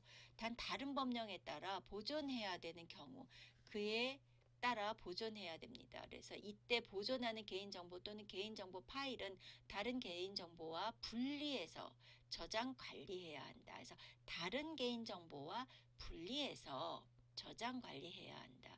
예를 들어서 병원 같은 경우에는 이제 환자에 대한 정보를 오랫동안 보관하게끔 되어 있지 않습니까? 그래서 어떤 그 산업군에 따라서 이 관련된 이 개인정보 보관해야 되는 그 법적인 그런 그 처리 절차들을 따라야 된다라고 할 수 있겠습니다. 정보통신 서비스 제공자는 정보통신 서비스를 1년의 기간 동안 이용하지 아니한 이용자, 그러니까 1년 동안 이용하지 않았을 경우 개인정보를 보호하기 위해서 개인정보의 파기 등 필요한 조치를 취해야 된다. 기억하시기 바랍니다. 다만, 그래서 다만, 그럼 뭐 다만은 또 반대로 뭐 다른 또 내용이 있나? 네. 다만 그 기간에 대해서 다른 법령 또는 이용자의 요청에 따라서 달리 정한 경우에 그에 따라야 된다. 그래서 법령이 이제 그 꼬리표처럼 달려 있는 경우, 다만 그 기간에 대해서 다른 법령 또는 이용자의 요청에 따라서 뭐 이용자가 요청을 해서 그랬을 경우에 달리 정한 경우에는 그에 따라야 된다라고 하겠습니다. 업무 위탁에 따른 개인정보 처리 제한. 개인정보 처리 업무 위탁, 개인정보 처리자의 업무 처리 범위 내에서, 업무 처리 범위 내에서, 그래서 범위 내에서만 하라는 겁니다. 개인정보 처리가 이루어지고 그의 관리, 감독이 이루어진다. 그래서 범위 내에서만, 업무 처리 범위 내에서만 처리가 이루어지고 그의 관리, 감독이 이루어진다. 개인정보 제3 제공, 제3자가 그의 책임 아래, 그 제3자의 책임 아래 그의 이익을 위해 개인정보 처리가 이루어진다. 그래서 책임이 항상 따르는 거죠. 그래서 책임 아래. 2번 개인정보 처리자가 제3자에게 개인정보 처리 업무를 위탁할 때에는 문서에 의해서 해야 된다. 그냥 말로만 해서는 안 된다. 뭐 전화로만 해서는 안 된다. 이런 뜻입니다. 그래서 문서에 의해서 해야 된다. 개인정보 처리 업무를 위탁하는 경우. 3번 위탁하는 업무의 내용과 개인정보 처리 업무를 위탁받아 처리하는 자, 이하 수탁자라고 합니다. 그래서 처리 업무 위탁받은 자, 이하 수탁자는 정보 주체자가 아니라 정보 주체가 언제든지 쉽게 확인할 수 있도록 공개해야 된다.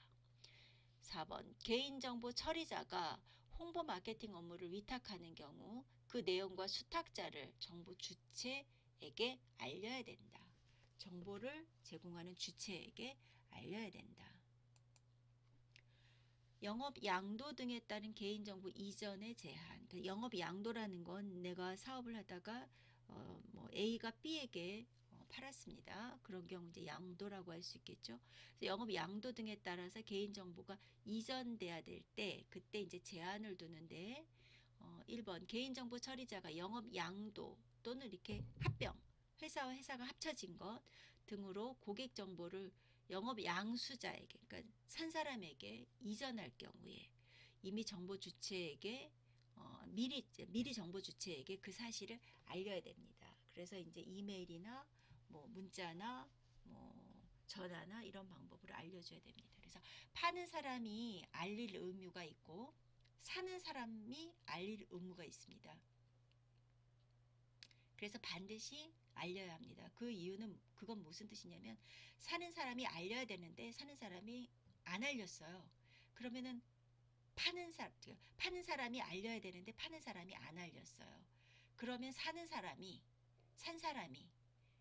그걸 양도받은 사람이 알려줘야 됩니다. 그 개인정보 관련된 그 정보 주체자한테 알려줘야 됩니다. 그럼 반드시 알려야 되는 게 의무입니다. 개인정보를 이전받은 영업 양수자는 영업 양도자가 그 사실을 알리지 않았을 경우 정보 주체에게 개인정보 이전 사실을 알려야 됩니다.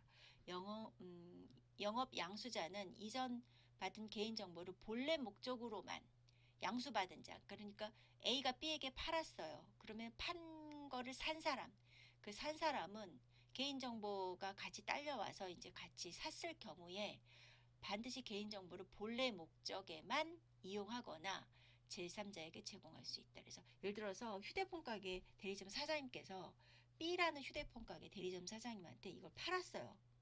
내 휴대폰 가게를. 그랬을 경우에는 그 휴대폰 가게 그 사신 사업자는 곧 원래 목적에만 맞게끔 그 제3자의 정보 제공을 갖고 있어야 된다는 겁니다. 금지행위. 시험에 나오겠죠. 금지행위. 개인정보 처리자 또는 개인정보를 처리하였던 자는 다음 행위를 하여서는 안 됨. 거짓이나 그 밖에 부정한 수단이나 방법으로 개인정보를 취득하거나 처리에 관한 동의를 받는 행위, 동의를 받는 행위 안 된다는 겁니다. 업무상 알게 된 개인정보를 누설하거나 권한 없이 다른 사람이 이용하도록 제공하는 행위, 정당한 권한 없이 또는 허용된 권한을 초과해서 넘어가서 다른 사람의 개인정보를 훼손, 멸실, 변경, 위조 또는 유출하는 행위. 그래서 금지 행위는 반드시 시험에 나오니까 알고 계셔야 됩니다. 그리고 여러분들 이거 단어 하나하나 잘 이해하면서 보시면 안 외우셔도 다 풀 수 있습니다. 안전조치 의무. 개인정보 처리자는 개인정보가 분실, 도난, 유출, 위조, 변조 또는 훼손되지 아니하도록 안전하게 조치를 취해야 된다는 겁니다. 그걸 안전조치 취해야 될 의무가 있다는 겁니다. 그래서 내부 관리 계획 수립, 접속 기록, 보관, 그 다음에 안전성 확보. 그래서 안전성, 동그라미 쳐놨습니다. 반드시 외우시기 바랍니다. 안정성이 아니고 안전성입니다. 그래서 안전하게 확보하고 있어야 된다. 기술적, 관리적 및 물리적 조치를 하여야 한다. 그래서 안전조치 의무사항은 반드시 알고 계셔야 됩니다. 개인정보 처리 방침, 수립 및 공개. 개인정보 처리자는 개인정보 처리 방침을 정해야 된다. 처리 방침을 정해야 한다. 개인정보 처리자는 개인정보 처리 방침을 정해야 된다. 개인정보 처리자는 개인정보 처리 방침을 그의 인터넷 홈페이지에 지속적으로 게재해야 한다. 개인정보 보호 책임자의 지정. 개인정보 처리자는 개인정보 처리 업무를 총괄할 개인정보 보호 책임자를 지정해야 한다. 개인정보 보호 책임자, 보호 책임자. 그래서 보호라는 단어가 들어가 있다는 거 알고 계셔야 됩니다. 단 개인정보 처리자가 소상공인에 해당하는 경우에서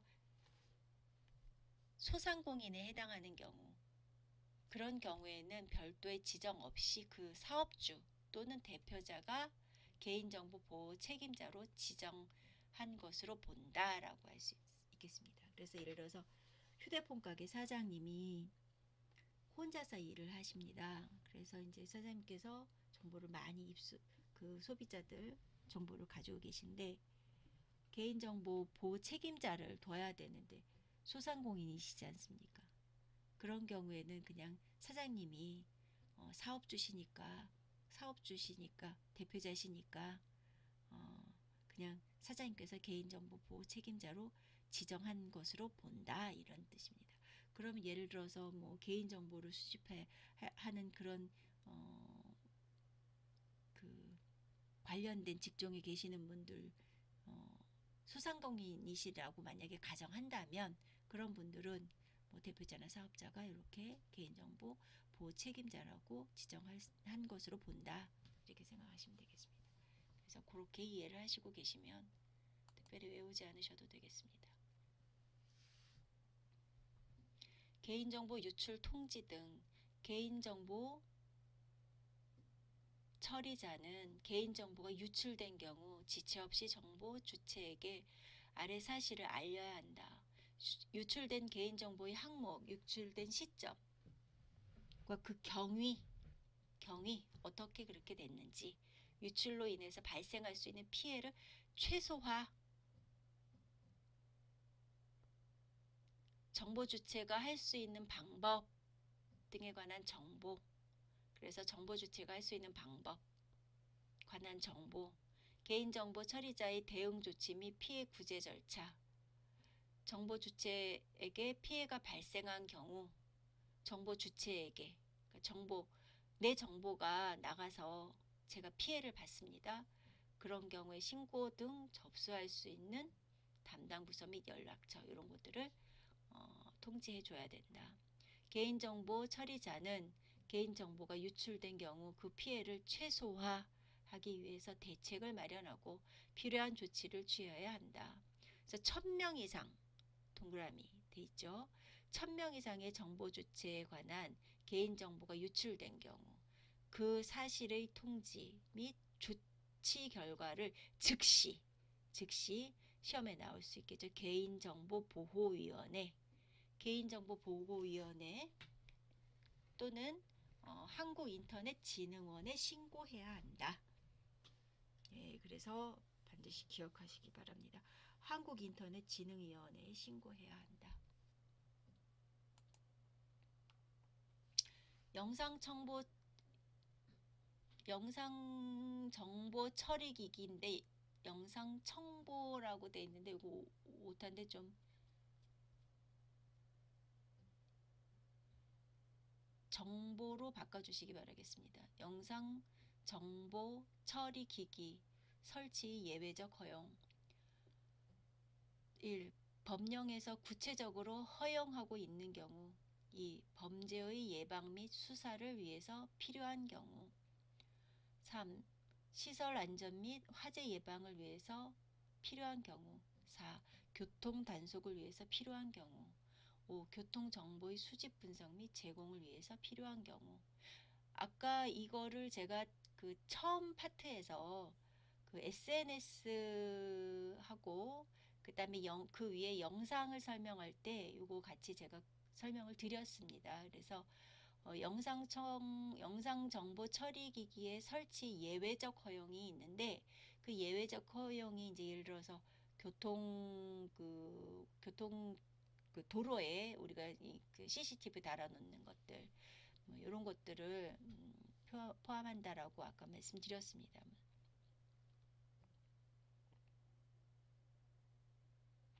설치 운영 안내 1번 영상 정보 처리 기기를 설치 운영하는 자는 정보 주체가 쉽게 인식할 수 있도록 다음 사항이 포함된 안내판을 설치해라 라고 했습니다.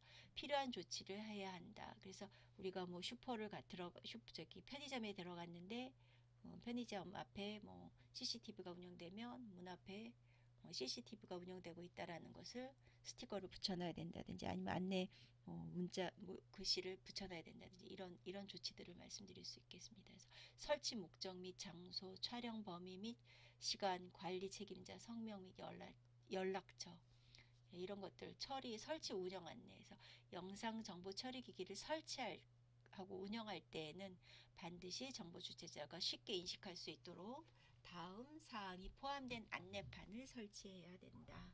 그래서 필요한 조치를 해야 된다. 그 필요한 조치는 바로 어떤 거냐? 설치 목적 및 장소, 촬영 범위 및 시간, 관리 책임자, 성명 및 연락처. 시험에 나올 수 있습니다. 그 예시 문제. 이 예시 문항은 식품의약품안전처에서 샘플 문제로 준 겁니다. 그래서 뭐 식품의약품안전처가 심혈을 기울여서 가이드북도 교수학습 가이드북도 만들어서 제공을 하고 또 그 시험도 이렇게 맞춤형 화장품 조제관리사 그 국가자격증 과정 그 시험 주최 기관이기도 한데 예시 문항이 이렇게 줬을 때는 뭐 그냥 안 나오지는 않을 거라고 저는 생각을 합니다. 그래서 1차, 2차, 3차 다 예시 문항들을 보면 그게 이제 중복된 한두 문제들이 있습니다. 그래서 여러분들은 이제 이런 예시 문항 안에서도 한두 문제씩은 건질 수 있다, 맞고 들어갈 수 있다라고 저는 판단을 하고 있습니다. 그래서 여러분들 예시 문항도 모아서 나중에 막판에 보실 수 있도록 제가 이렇게 동그라미로 친절하게 표시를 다 해놨습니다. 여러분들 틀리지 않게 하기 위해서 아까도 반복해서 말씀드렸지만 국어적 표현, 그 다음에 조사, 문장과 문장 사이에 그 문장을 이어주는 단어들 이런 것들을 잘 기억하시고 옳은 건지 틀린 건지 구분 반드시 잘 하시고 네 시험에 응해 주시면 좋겠습니다. 예시 문항 한번 보겠습니다. 1번 보기는 맞춤형 화장품 조제관리사 우리는 맞춤형 화장품 조제관리사입니다. 조제관리사 예비 응시자이면서 예비 합격자라고 할 수 있겠습니다. 제가 다 합격시키도록 하겠습니다. 열심히 해서. 여러분들도 열심히 하셔서 다 합격하시길 바라겠습니다. 여러분들은 꼭 할 수 있습니다. 왜냐면 우리는 집중하고 집중해서 또 몰입하게 되면 할 수 있는 에너지가 나오게 돼 있습니다. 아무리 못한다고 우리가 70점을 못 맞겠습니까? 심지어는 60점만 맞으면 합격할 수 있는데, 그죠? 잘할 수 있습니다. 맞춤형 화장품 조제관리사 A와 고객 B의 대화입니다. 그래서 시험에는 이런 식으로 나온다는 거죠. 맞춤형 화장품 조제관리사 조제, 헷갈릴 것 같으면은 잘 기억해 주세요. 조제실, 약국에 가면 조제실 있지 않습니까? 맞춤형 화장품 조제관리사와 조제관리사 A와 고객 B의 대화입니다. 고객의 이야기를 듣고 나서 맞춤형 화장품 조제관리사가 제시한 성분으로 옳은 것은, 맞춤형 화장품 여러분이 이렇게 제시하는 겁니다. 이제 여러분이 맞춤형 화장품 조제관리사가 돼서 제시를 하는 겁니다. 고객님, 고객께서 이제 이렇게 말씀하시는 겁니다. 최근 광고에서 효능이 좋다고 해가지고 프리미엄급 화장품을 백화점에서 구입했어요. 그런데 아쉽게도 끈적거리고 그다음에 퍼짐성이나 뭐 가볍게 발라지지가 않아가지고 불편을 겪고 있고요. 심지어는 광택도 너무 없어요. 다만 저는 동물성 원료는 피하고 싶어요. 그래서 동물성 원료를 피했으면 좋겠어요. 좋겠네요. 어, 제가 저에게 추천할 만한 성분이 들어갈 맞춤형 화장품을 조제해 주실 수 있을까요? 라고 하는 겁니다. 그러면 여기에서 핵심 키워드는 끈적거리는 게 싫고, 그 다음에 끈적거리기 때문에 퍼지거나 가볍게 발라지지가 않는 거죠. 뭉치니까. 그래서 불편을 겪고 있는 거예요. 그럼 여기에 핵심은 이 고객은 끈적거리는 거를 좀 완화하고 싶다는 뜻이네요.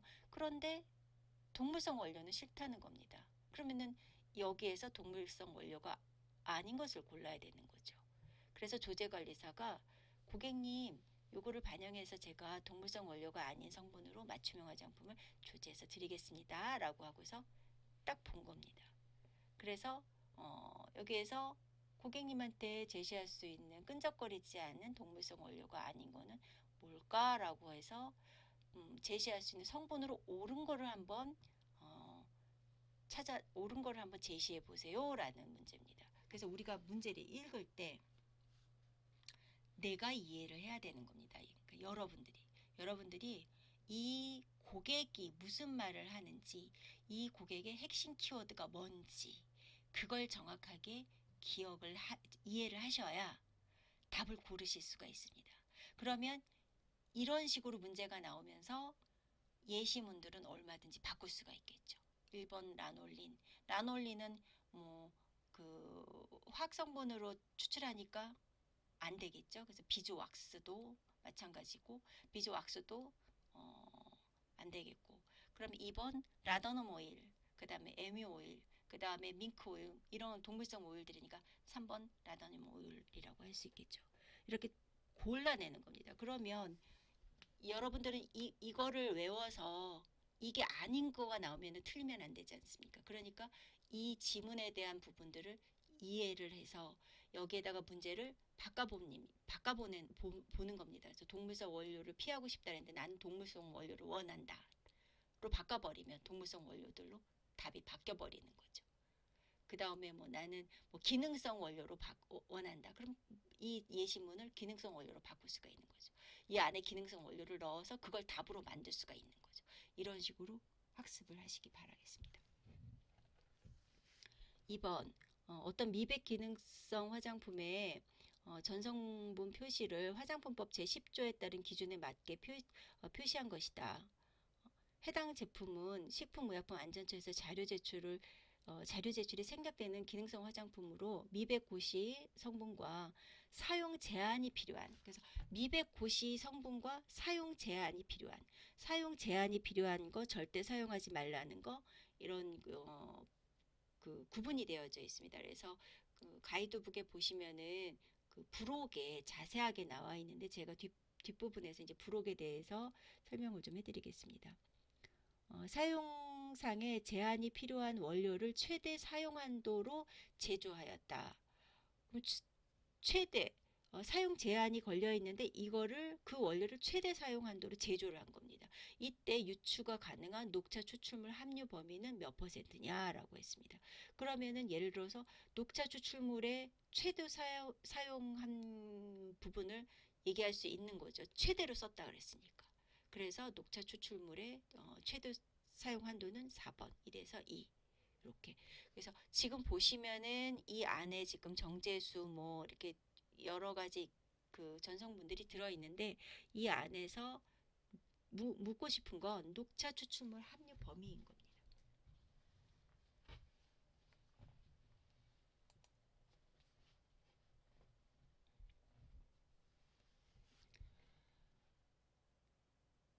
다음 페이지는 여러분들이 직접 풀어보시고 제가 답을 체크해 놓았는데, 좀 전에 설명드린 방법처럼 그렇게 공부를 하시기 바랍니다.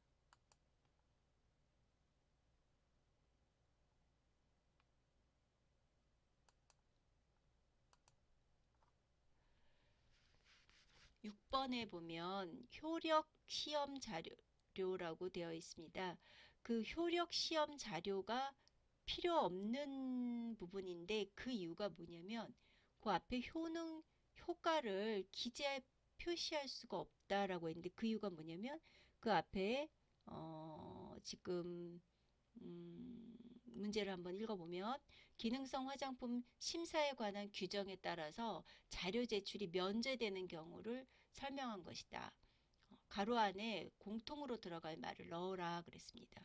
그래서 신규 기능성 화장품 심사를 위해서 자료를 제출할 때 유효성 또는 기능에 관한 자료 중 인체 적용 시험 자료를 제출해야 되는데, 이 경우에 제출하지 않아도 되는 게 있는데, 그게 뭐냐? 그러면 보세요.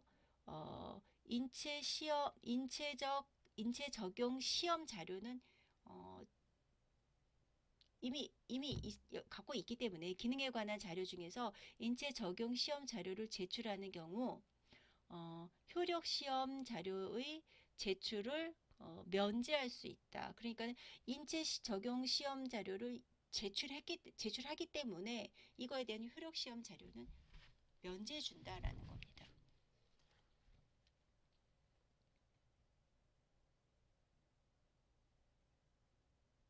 그래서 면제받는 성분에 대해서는 효과를 기재할 필요가 없다. 왜냐하면 자료에 이미 다 그 인체 적용 시험 자료에 이 기능성 제품에 대한 어떤 그 유효성에 관련된 부분들은 충분히 반영되어 있기 때문에, 나와 있기 때문에 그 효력 시험 자료는 필요가 없다.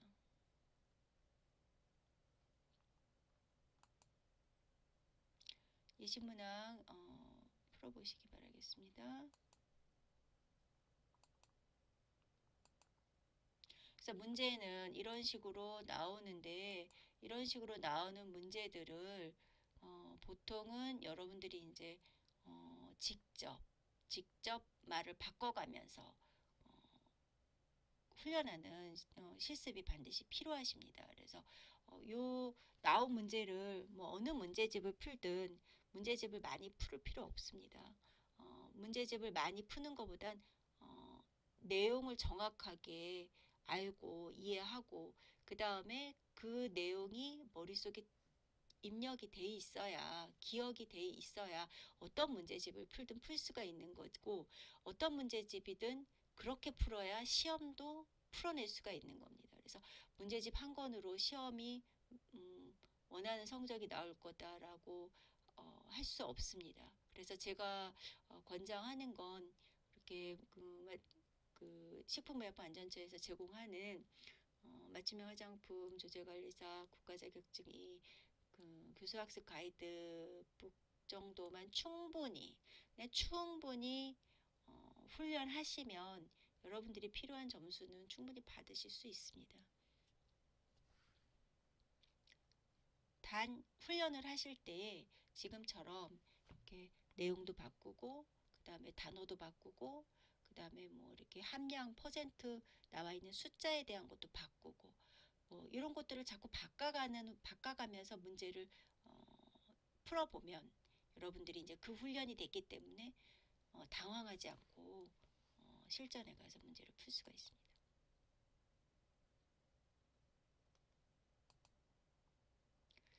그래서 예시 문제는 쭉 한번 보시고요.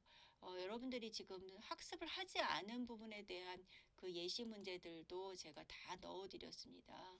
그래서 이 부분은 제가 한번 쭉 훑어보시도록 넣어드린 겁니다. 그래서 그 식품의약품안전처에서 그 가이드북 그 교수학습 가이드북을 만들면서 예시 문항으로 넣어준 문제들을 1교시, 2교시, 3교시, 4교시 있는데 그 교시에 맞춰서 나온 문항들을 제가 다 여러분들에게 파일로 넣어드렸고 또 답도 체크해드렸습니다. 그래서 여러분들이 문제가 이런 식으로 나오는구나. 나는 문제를 이렇게 한번 만들어 봐야 되겠구나 하고 만들어 보시고 또 이 부분들은 또 그 수업을 하지 않은 부분들이 아직 많이 있기 때문에 여러분들이 풀시면서 많이 어려우실 겁니다. 그래서 이거 굳이 외우시려고 애써서 외우시려고 하셔도 잘 외워지지 않기 때문에 프린아웃 하셔가지고 집안에 곳곳에 붙여놓고 오며 가며 자꾸 눈에 익히시기 바랍니다.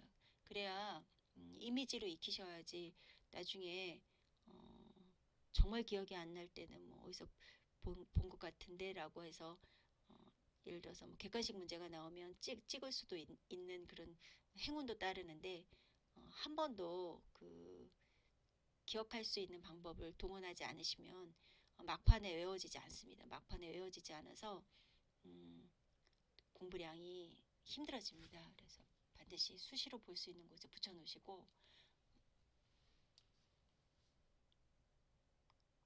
공부하시기 바라겠습니다. 예시 문항은 제가 많이 올려드렸고 지금 37쪽에 37쪽을 보시면 37쪽하고 38쪽까지 설명을 드리고 제가 이 38쪽 같은 경우에는 그 부록에서 제공되고 있는 그 사용 제한 물질의 그 함량들인데 그 함량들 그 사용 제한 물질 사용 한도에 대한 그 내용도 굉장히 많습니다. 많은데 그걸 다 올려드리지 않았습니다. 그 이유는 제가 이제 그때그때 필요한 예시에다 첨가해서 넣어드릴 거고 또 하나는 별도로 파일로 그 차원과학 그 공식 홈페이지에다가 올려드리면 거기서 다운로드 받으실 수 있도록 제가 원고를 보내놓도록 하겠습니다. 그래서 여러분들이 그 다운로드 하셔가지고 공부를 하시는데 그거 다 외우는 게 너무 어렵습니다. 그래서 문제에 나올 수 있을 만한 것들만 지금 38쪽을 한번 보시면 지금 이런 식으로 제가 정리해서 올려드리도록 하겠습니다. 사실 이 문제만 뭐 100문제가 나오는 건 아니지 않습니까? 그래서 최소한 몇 문제만 맞아도 여러분들이 점수를 취득하는 데는 문제가 없기 때문에 문제가 나올 만한 것들 위주로 제가 문제를 추려서 내용을 추려서 그렇게 올려드리도록 하겠습니다. 37쪽에 보시면 앞에 가서 다시 37쪽을 보겠습니다. 문제 5번, 문제 4번을 여러분들이 읽어보시면 될 것 같고 문제 5번을 보시면은 다음은 고객 상담 결과에 따른 맞춤형 화장품 에센스의 최종 성분 비율입니다. 대화에서 가로 안에 들어갈 말을 넣으시오 그랬습니다.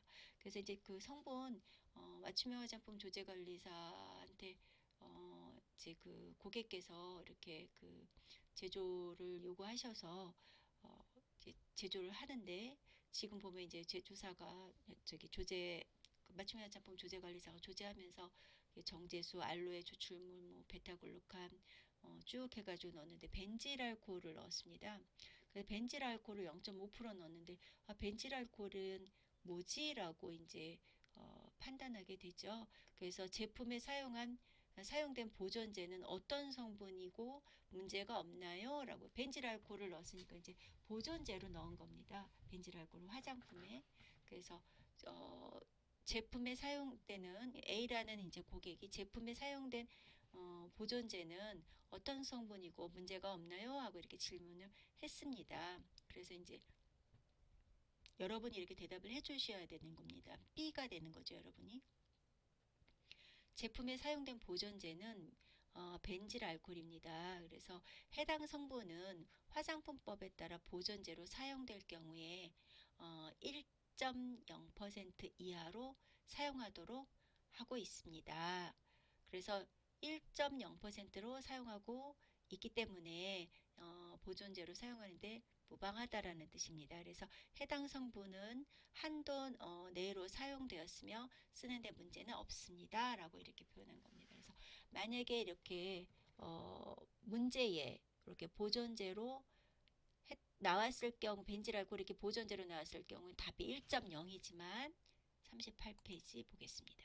제가 일부러 별첨을 넣었는데 그 이유가 뭐냐면 바로 이겁니다. 벤질 알코올을 보시면 화장품 보존제로는 1.0%입니다. 다만 두발 염색용 제품으로 두발 염색용 제품의 용제로 사용할 경우에는 10%를 벤질 알코올을 쓸 수 있습니다.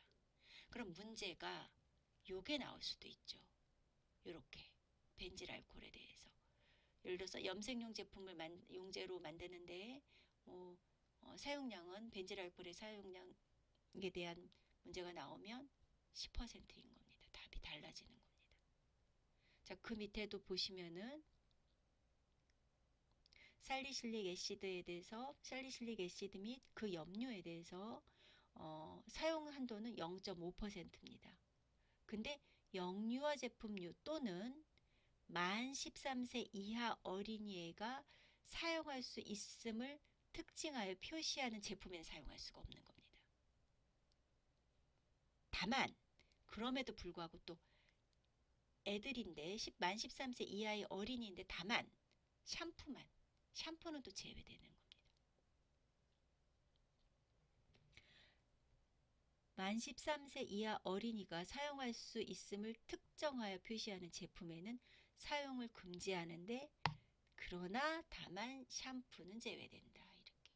그러니까 어린이 샴푸한테서는 제외된다라는 거죠. 이렇게 나오는 문제들을 만들어 보셔야 되는 겁니다, 여러분들이. 그리고 문제가 요런 식으로 나오기 때문에 찾아내는 방법도 아셔야 됩니다. 그래서 비고를 공부하세요. 사용 한도만 공부하시면 안 됩니다. 시험 문제를 내는 그 출제자들은 여러분들이 공부를 얼마나 열심히 꼼꼼하게 했는지, 이건 반드시 알고 있는지, 이런 것들을 낼 겁니다. 그래서 여러분들은 반드시 꿰뚫어 보고 사용 한도만 공부하시면 안 됩니다. 비고도 같이 공부를 하셔야 됩니다. 그러면 여러분들 한번 보세요. 비고에 아주 중요하게 표시되어 있는 것들이 있죠. 네, 그런 것들을 공부를 반드시 하셔야 됩니다. 제가 여러분들 공부하시기 편하시도록 박스로 색깔로 구분해서 전부 다 표시해 놨습니다. 공부하시면서 제가 같은 색으로만 표시하지 않았습니다. 너무 정신없고 어지럽게 왜 이렇게 색을 많이 썼을까라고 생각하실 수 있겠는데, 지루하지 않게 하기 위해서입니다. 그러니까 여러분들께서는 제가 강의자가 빨간색을 쳐놨으니 중요하구나. 근데 굵은색을 쳐놨으니 이건 꼭 보라는 거구나. 근데 그 위에 또 색을 칠했으니 이건 반드시 보라는 거구나. 네, 색이 붉어질수록, 그 다음에 색이 여러 개 칠해져 있을수록 여러분들은 반드시 공부해야 되고, 사용 금지, 뭐 사용 제한, 예외, 제외 이런 것들 반드시 공부하셔야 됩니다.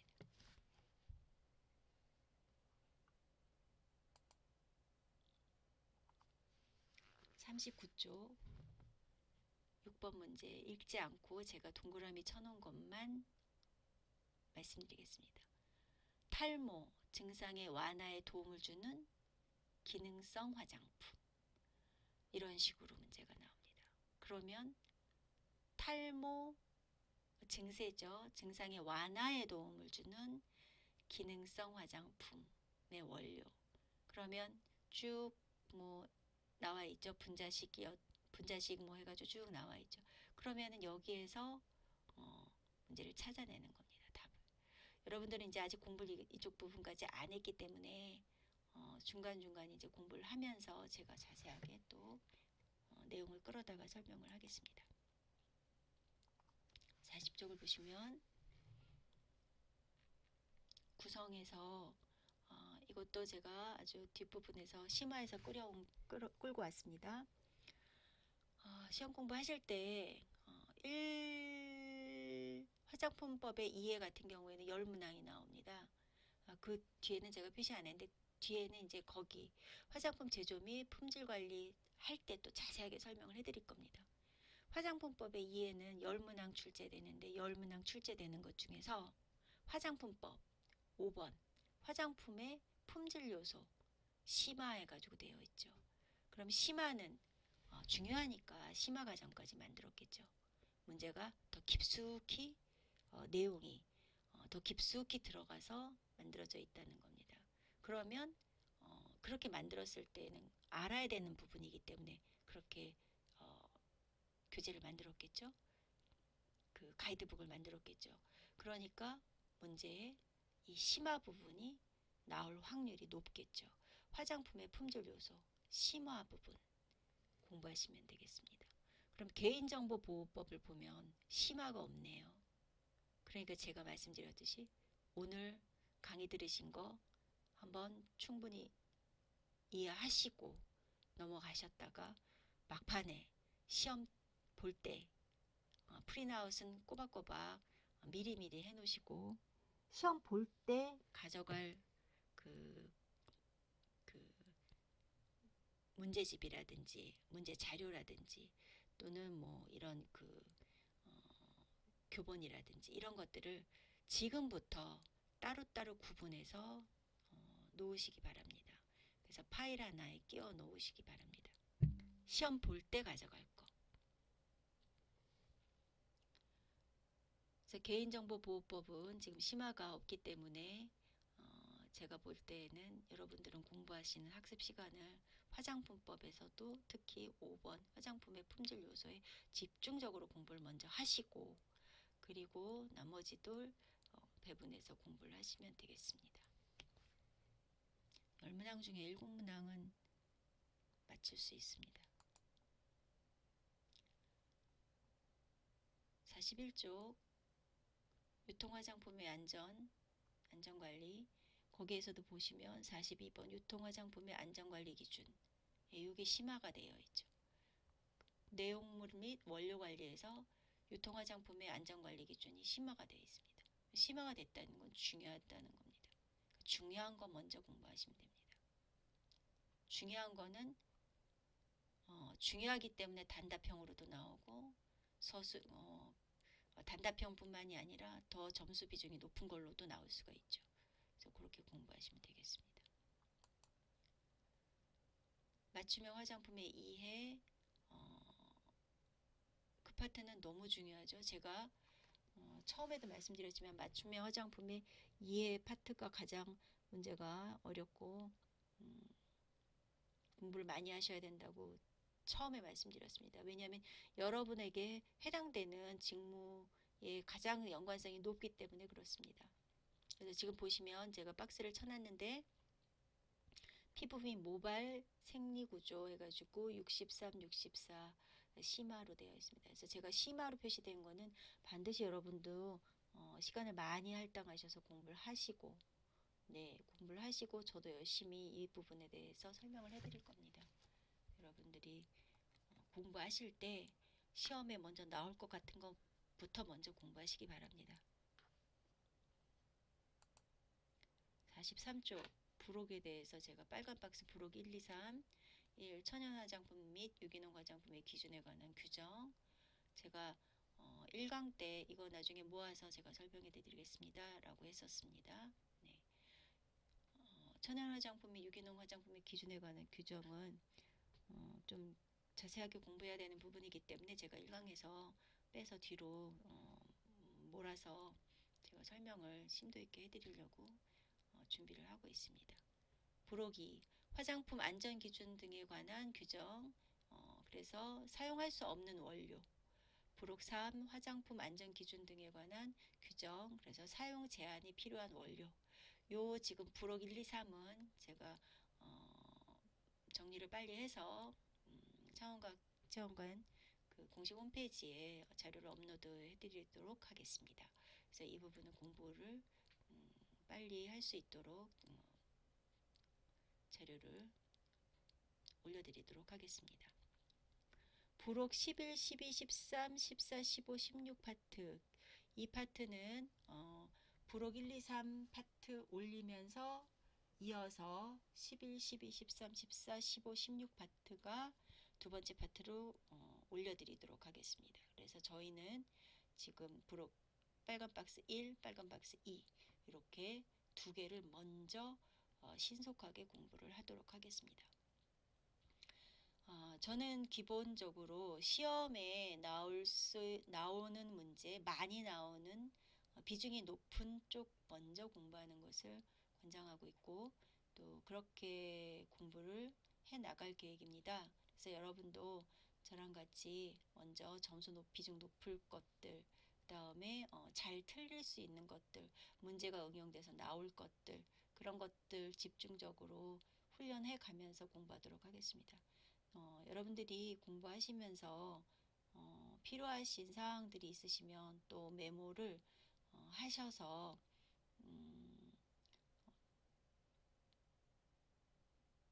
잘 정리를 못 하셔도 괜찮습니다. 그래서 메모를 하셔서 어떠한 그 방법으로든 전달을 저에게 해주시면 제가 또 참고해서 학습에 도움이 될 수 있도록 제가 또 설명을 해드리도록 하겠습니다. 그래서 제 그 휴대폰 번호 1강에 오리엔테이션에 참석하셨던 분들은 다 받으셨고 그다음에 오리엔테이션 자료를 아마 업로드해놔서 받으셨을 텐데 거기에 아마 제 휴대폰 번호가 있을 겁니다. 그래서 제 휴대폰으로 문자 주셔가지고 어떤 거 공부하고 싶다 내용들 뭐 이해가 안 된다 이러면 그렇게 맞춤형 화장품 4기 이렇게 찍으셔가지고요. 보내는 사람 문자가 맞춤형 화장품 4기 이렇게 찍으셔가지고 보내주시면 제가 다 취합해서 그때그때 말씀드릴 수는 없고요. 다 취합해서 또 이렇게 동영상으로 교육할 때 참고 보충해서 설명을 해드리도록 하겠습니다. 긴 시간 동안 강의에 참여해 주셔서 감사하고 제가 설명을 드리면서 쉬지 않고 설명을 했기 때문에 목이 좀 쉬고 이런 부분이 있긴 하지만 여러분들 즐겁게 수업하셨을 거라고 기대하고 생각하겠습니다. 네, 저도 여러분에게 감사드리고 여러분 지치지 마시고 힘든 공부이기는 하지만 반드시 못하는 공부는 아닙니다. 그래서 반드시 잘 할 수 있는 공부이고 하다 보면 굉장히 재밌는 공부입니다. 그래서 법령에 관련된 뭐 몇 조 몇 항 몇 조 몇 항 이런 것들이 많이 나오는데 거기에 두려움을 갖지 마시기 바랍니다.